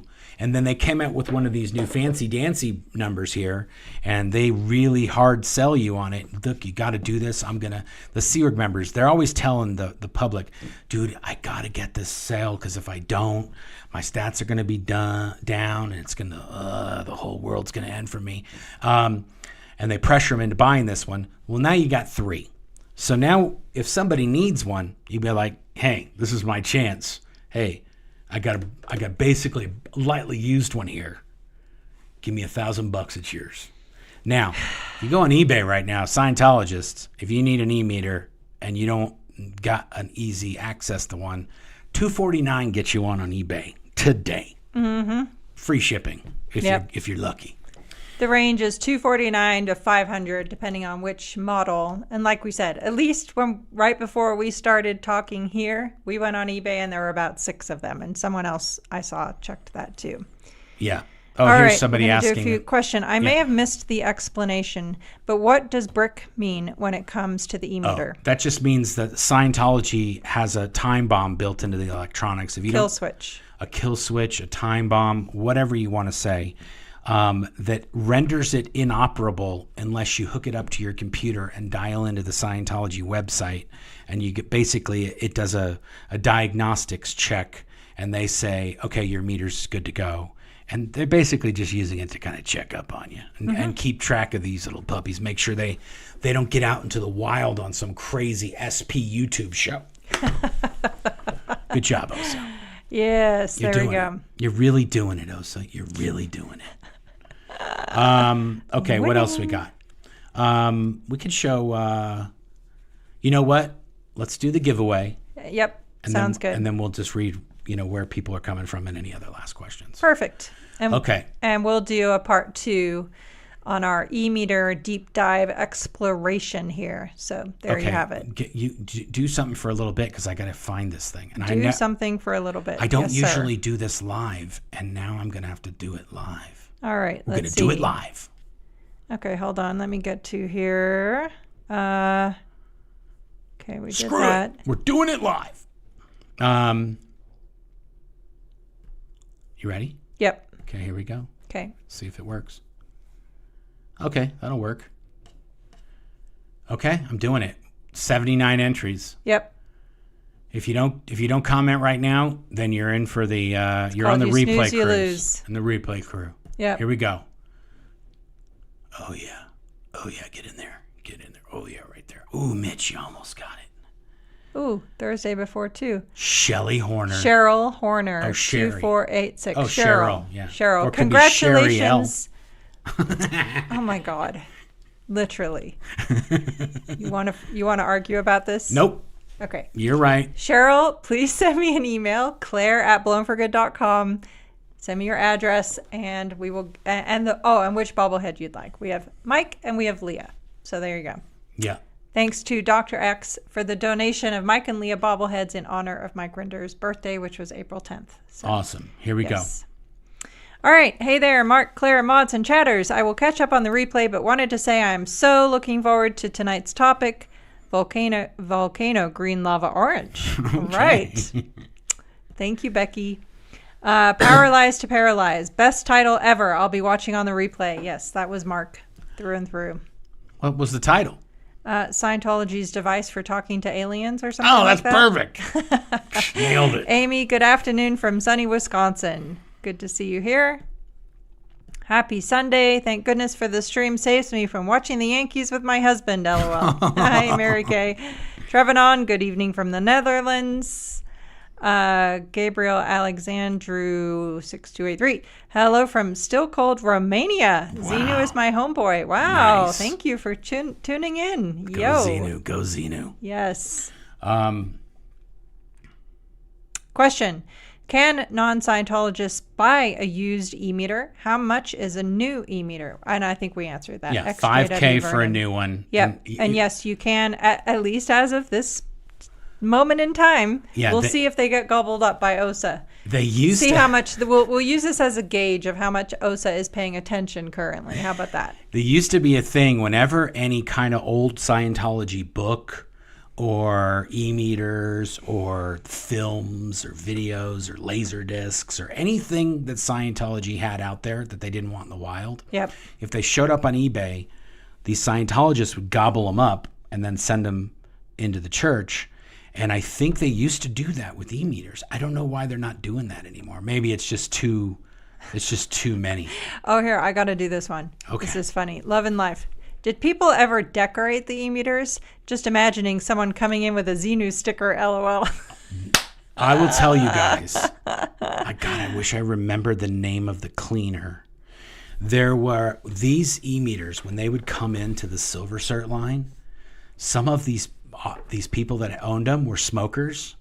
Oh God. We'd have to scrub the whole thing down. Oh my God. With this plastic cleaner to get all the you know when someone smokes and they're there's like kind of like that orange brown just kind of hue of the nicotine and the tar and everything, mainly the tar. I think it's like a cigarette soot kind of tarnish. We'd have to do that. Lots of people would put stickers on them. Like when you're in school and you do a good job and you get one of those little stars, they'd have those on there. Like to kind of, for some Scientologists, I think they needed little cheat sheets. So they'd have a little star by the buttons that they had to push to when they did it and stuff. They'd come in on the meters all the time. Seriously? Stars. Sometimes there'd be marker that somebody would just write their name. Because that was another thing when Scientologists used to send their e-meters in. Well, it comes in and it has a package with it. It's in the case. Well, it's however they send it in. Usually it would be in the case, but sometimes they just send it in a box, and then it'd have paperwork that would go with it. And if that paperwork, because they take off this plate to put a new plate on, and that's got the serial number on it. If that paperwork stack got separated from the e-meter, you're never getting your e-meter back because they don't know who it belonged to. So some people would write with magic marker, like a Sharpie, just right on the front, Billy Bob. And then that way they know it wouldn't get lost. Yep. We did that one? Yep, we did that one. Lisbon. Hi from Lisbon. Nice. Hello, hello. Hello from somewhere along Interstate 80 in California. Tunes Malloy. Nice. Greetings from Cameron, North Carolina. Betsy Sue. Hello from London. Satan's Thetan. Hi, all from England. Nice. Howdy from Wyoming. Hi, Tracy. Hello from Austin, Texas. Grace Case. Valerie. Hi from British Columbia. Watching from California. Hello, hello. Hello from Auckland, New Zealand. Nice. I love it. Hello from Henderson, Nevada. Oh, here's a good one. Oh, here, I'll do this one and then we'll do another question. Okay. Hi from Kington, Herefordshire. First chat. Been watching since COVID. Wow. Well, thank you for chatting. Nice. Good to have you here. Amy, and how many solo courses did one do and pay for? How many versions? I think at least 3 that I did. Yeah. Well, built into, so if you're talking like, let's say, you did the OT levels in the 80s or 90s, then you did solo part 1 and solo part 2. Those are 2 different solo auditor training courses. So that's 2. And you do those before you start the OT 1 to 3. That's right. So then before you find out about the space cooties, yep, you have to do those courses to learn how to audit yourself. Yes. So that's 2 that are just, basic. Then OT 6 is also, and I think that one is part A, part B, part C, if I'm remembering correctly. But so part A and part B are also considered, so OT 6, part A and part B. So now we're talking about 4 solo auditor courses that you've done. Yeah. Then in 1996, with the release of Golden Age of Tech, then you now had solo certainty course for the lower level and solo knots certainty course for the upper levels. So that's 5 so far. 6. Okay, 6 if you say so. And then who knows what since then. But so at the time we left, there were 6. And probably that everyone's had to redo all of those several times over. So a lot is the answer to that question. Yeah. And so to be fair, so you have to learn about, you use the e-meter in a lot of the Scientology counseling all the way up before the OT levels. Correct. Yeah. It's so really but somebody is with you doing it. Correct. Yeah. So if you're looking at the Bridge to Total Freedom, ARC straight wire is the very bottom one below grade 0. And that's where you start using the e-meter in Scientology and on the other, some of the, subsidiary, shall we say, or, preliminary or other things like method 1 word clearing uses an e-meter. There's other things. But from the bridge perspective, ARC straight wire is the first level that requires use of the e-meter, then grade 0, grade 1, grade 2, grade 3, up to the state of clear. And after the state of clear, when you start the OT levels, is when you're now using the e-meter on yourself. Yeah. And oh my God, I totally forgot about this. Mm-hmm. Now, this is crazy. And if Scientologists knew this, they would be super pissed. Oh, good. When the new meter was made, it was made in 2004. But there was no way that they could release them because they had to redo all the films and they had to redo all this other stuff. Yep. You know who got one of these before anybody else? Tom Cruise. And what we did at Golden Era Productions is we took the guts from the brand new Super 8 Quantum e-meter in 2004. We took the guts of this and put it, he had a bunch of them, and we put it into old e-meter cases. So he had the new e-meter years and years and years before any other Scientologists. And the only other place I think we did that was for Florida. They also made a bunch for the Florida location where they were doing auditing people. They had them as well. Yep. And here's the crazy thing, guys. They were the beta testers for this thing. So they had a new e-meter, but it had different guts. Mm-hmm. And they didn't know, they knew they had special e-meters, but they didn't know what was different about them. And they were kept track of. But Tom Cruise was the very first Scientologist to get one of these new e-meters. And I want to say they came out in 2011. I don't know if somebody commented. I think Catherine said 2013. Okay, maybe. Was when they were finally released. Okay, so. But yeah, they were made. I mean, we were still there, and we were hearing about how they were $40, and they have stock of them, and we were shown them. We saw them all the time. They had them all over the property. Yep. And we had the new ones at the property. Yes. So they were out in 2004, 2005. I think that's when they started getting a quantity of them. Catherine said 2013 was the release of Golden Age of Tech 2 and the new meter. So that means Tom Cruise had a new Mark VIII Quantum at least 10 years before, almost 10 years before Scientology got regular. Yep. These million buckaroo Scientologists got their hands on one. Yep. Oh, here's a good one. Mark, how many times did you hook up just with Tom Cruise? I love how you use hook up. I was plugged into his e-meter. No, I hooked him up. No, you didn't. I did. When did you? did. Like when just word clearing. You weren't interrogating me. No, I did a review session with you for when you were on Key to Life. Okay, great, babe. Before we were married. I didn't even remember that. Yep. Anyway. No, whenever you get, I like I said earlier, when I was very young, I think I was probably 14 is when I learned how to use an e-meter. I had to go. My mom insisted that I go and do the e-meter course, and I did it after school. I get off at 5:30 from school, travel back down from La Crescenta to back down to Hollywood, and then I think course was 7 to 10:30. 7 to 9:30, 2.5 hours. 7 to 9:30. Yeah. And I'd go do. I think it was 10 because there was a break in there somewhere. Are they break included in the 2.5 hours?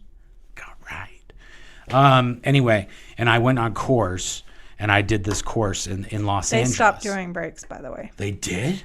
How are you going to get those Cheetos in the middle of a big play demo? There's only a break if you're on full-time study.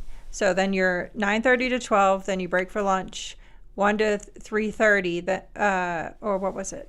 You're right. I think you're right. There's a 15-minute afternoon break between the two periods. Anyway, whatever. I'm just going to go out and say it. Blah, blah, blah. I'm going to lay it all out. I took breaks, and I wasn't supposed to take breaks.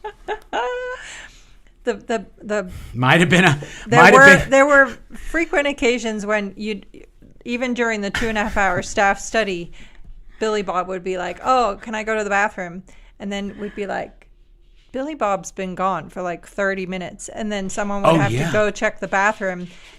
Hi, Bella. Had a German Shepherd alert. Hi, Bella. Yeah. You had to leave the course room, you would raise your hand. Yes. Like it was like a school. You'd have to raise your hand and say, put your hand up. And then the supervisor, that's the person watching over everybody. Hey, Bella. That's a German Shepherd. She's sniffing out the cootie detector.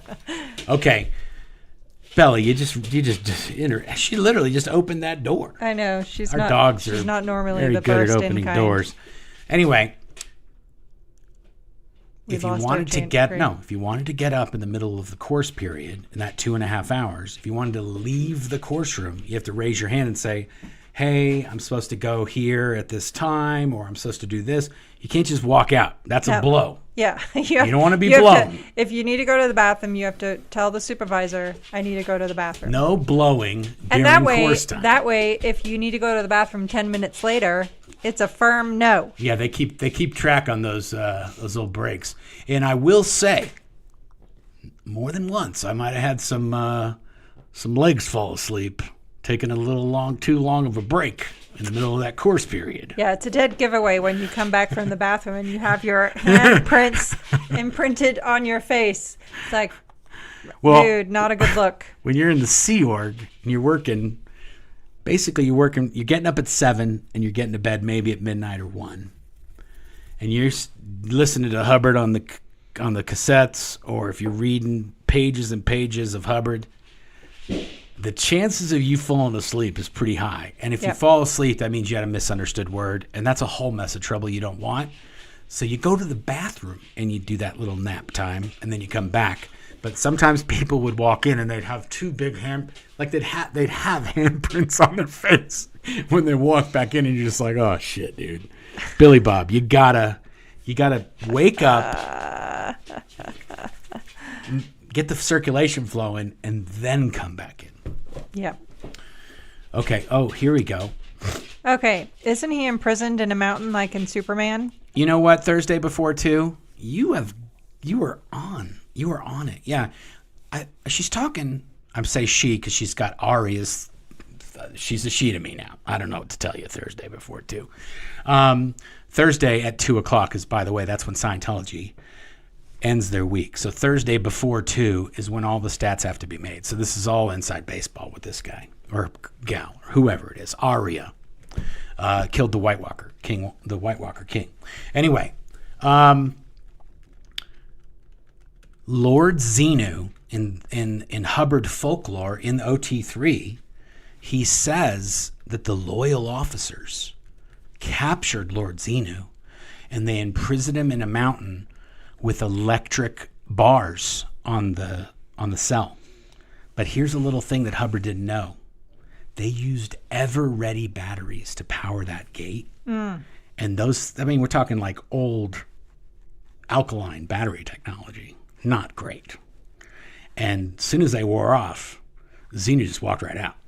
No problems. So he's out now. He's right here. Yep. Get in there and get some of that right there. Hey, Xenu. Hey, take it easy. There you go. Okay. I think we're good, honey. Let's do a few more questions and we'll bail. Okay, fair enough. A few more questions, and then we'll let you all get back to your Sunday. How do you beta test it? Not like there is a proper QA plan with expected outcomes and use cases. Yeah, exactly. Well, no, like this language thing. Somebody could have said, I can't tell what's doing on here.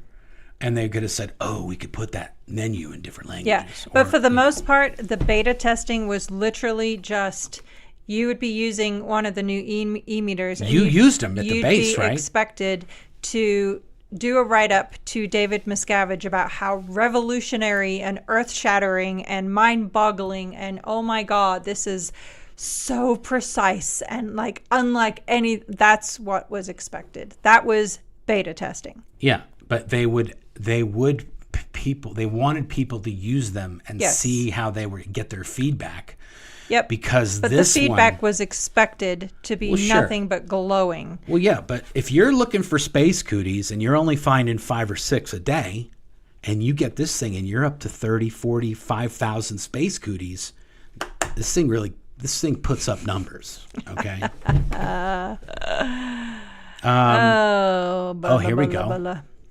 What's to say the people using it solo don't fudge their own session, Dr. X?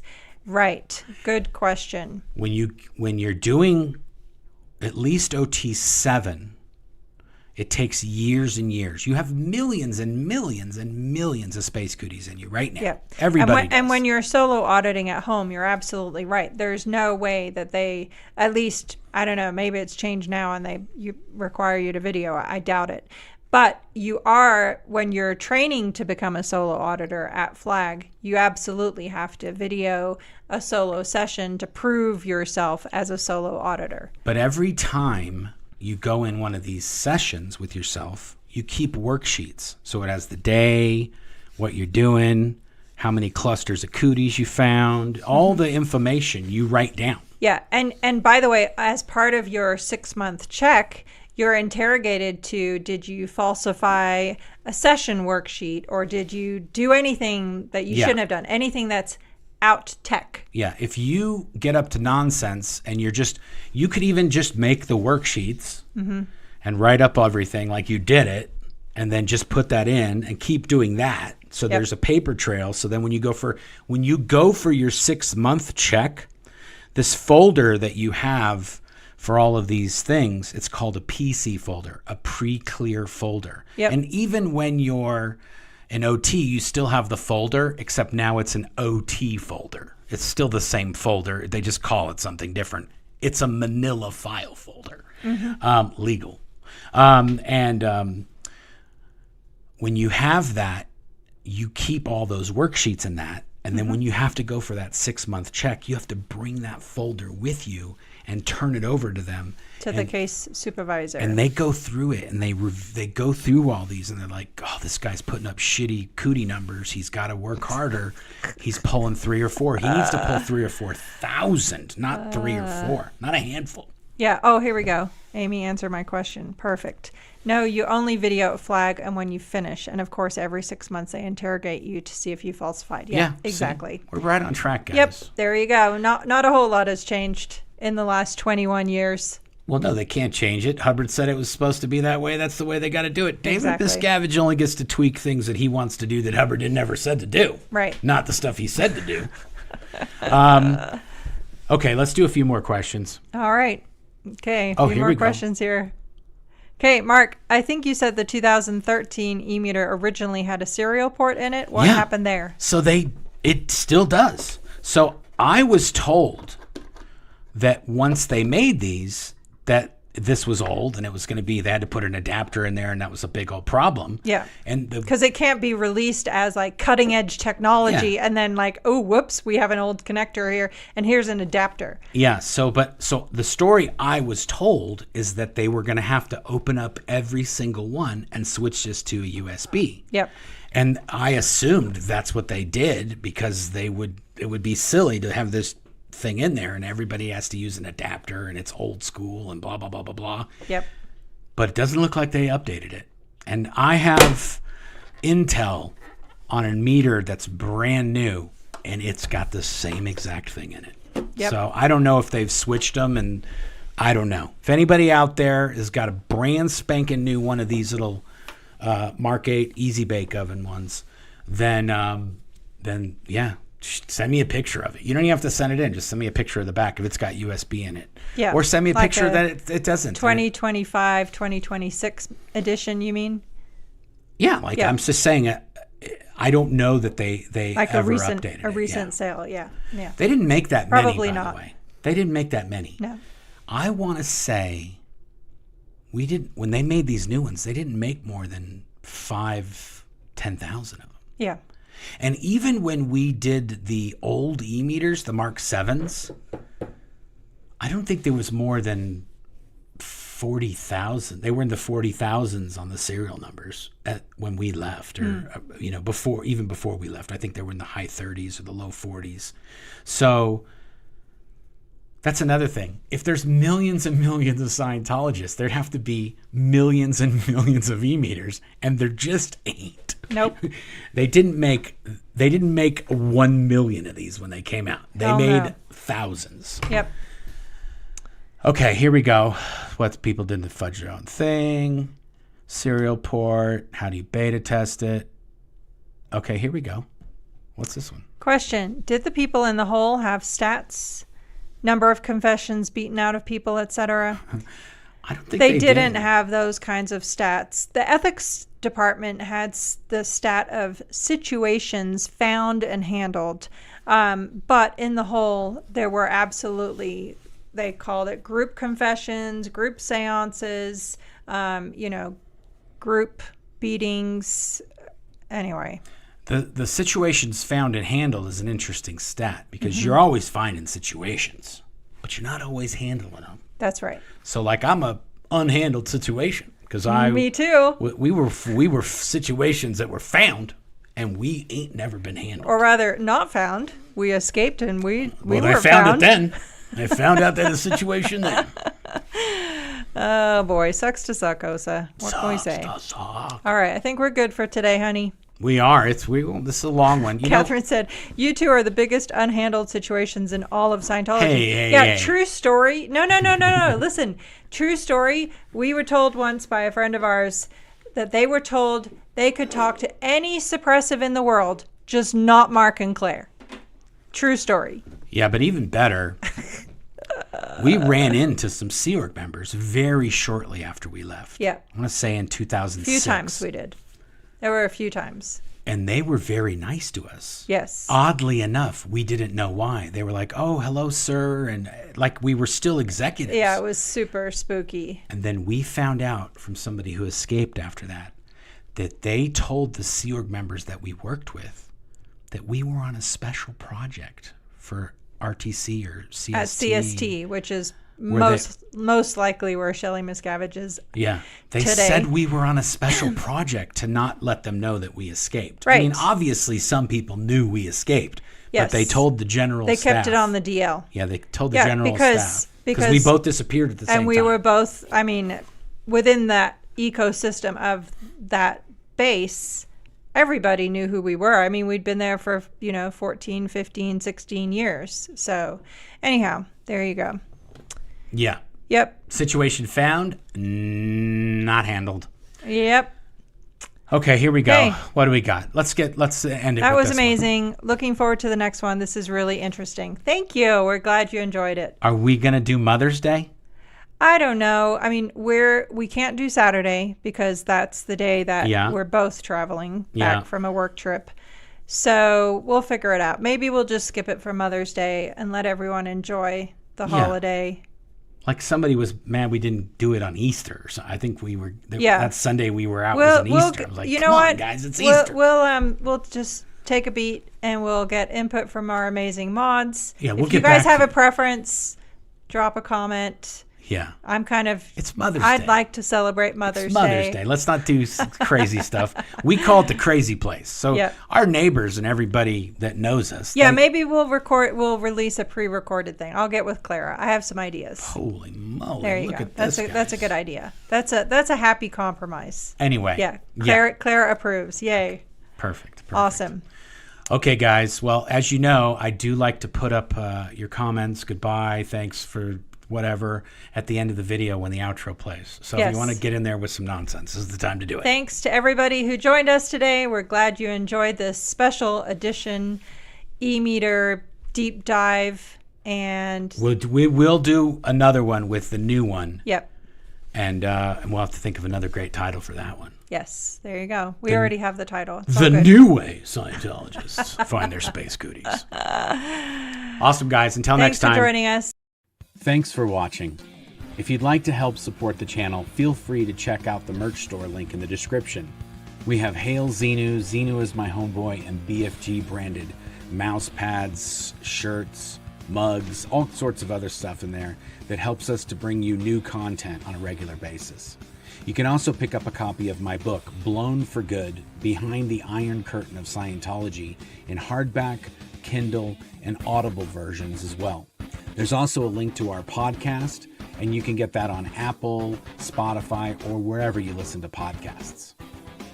And if you'd like to watch another video, you can click on this link right here, or you can click on this one here, or you can click on the subscribe button right here. Thanks a lot. Until next time.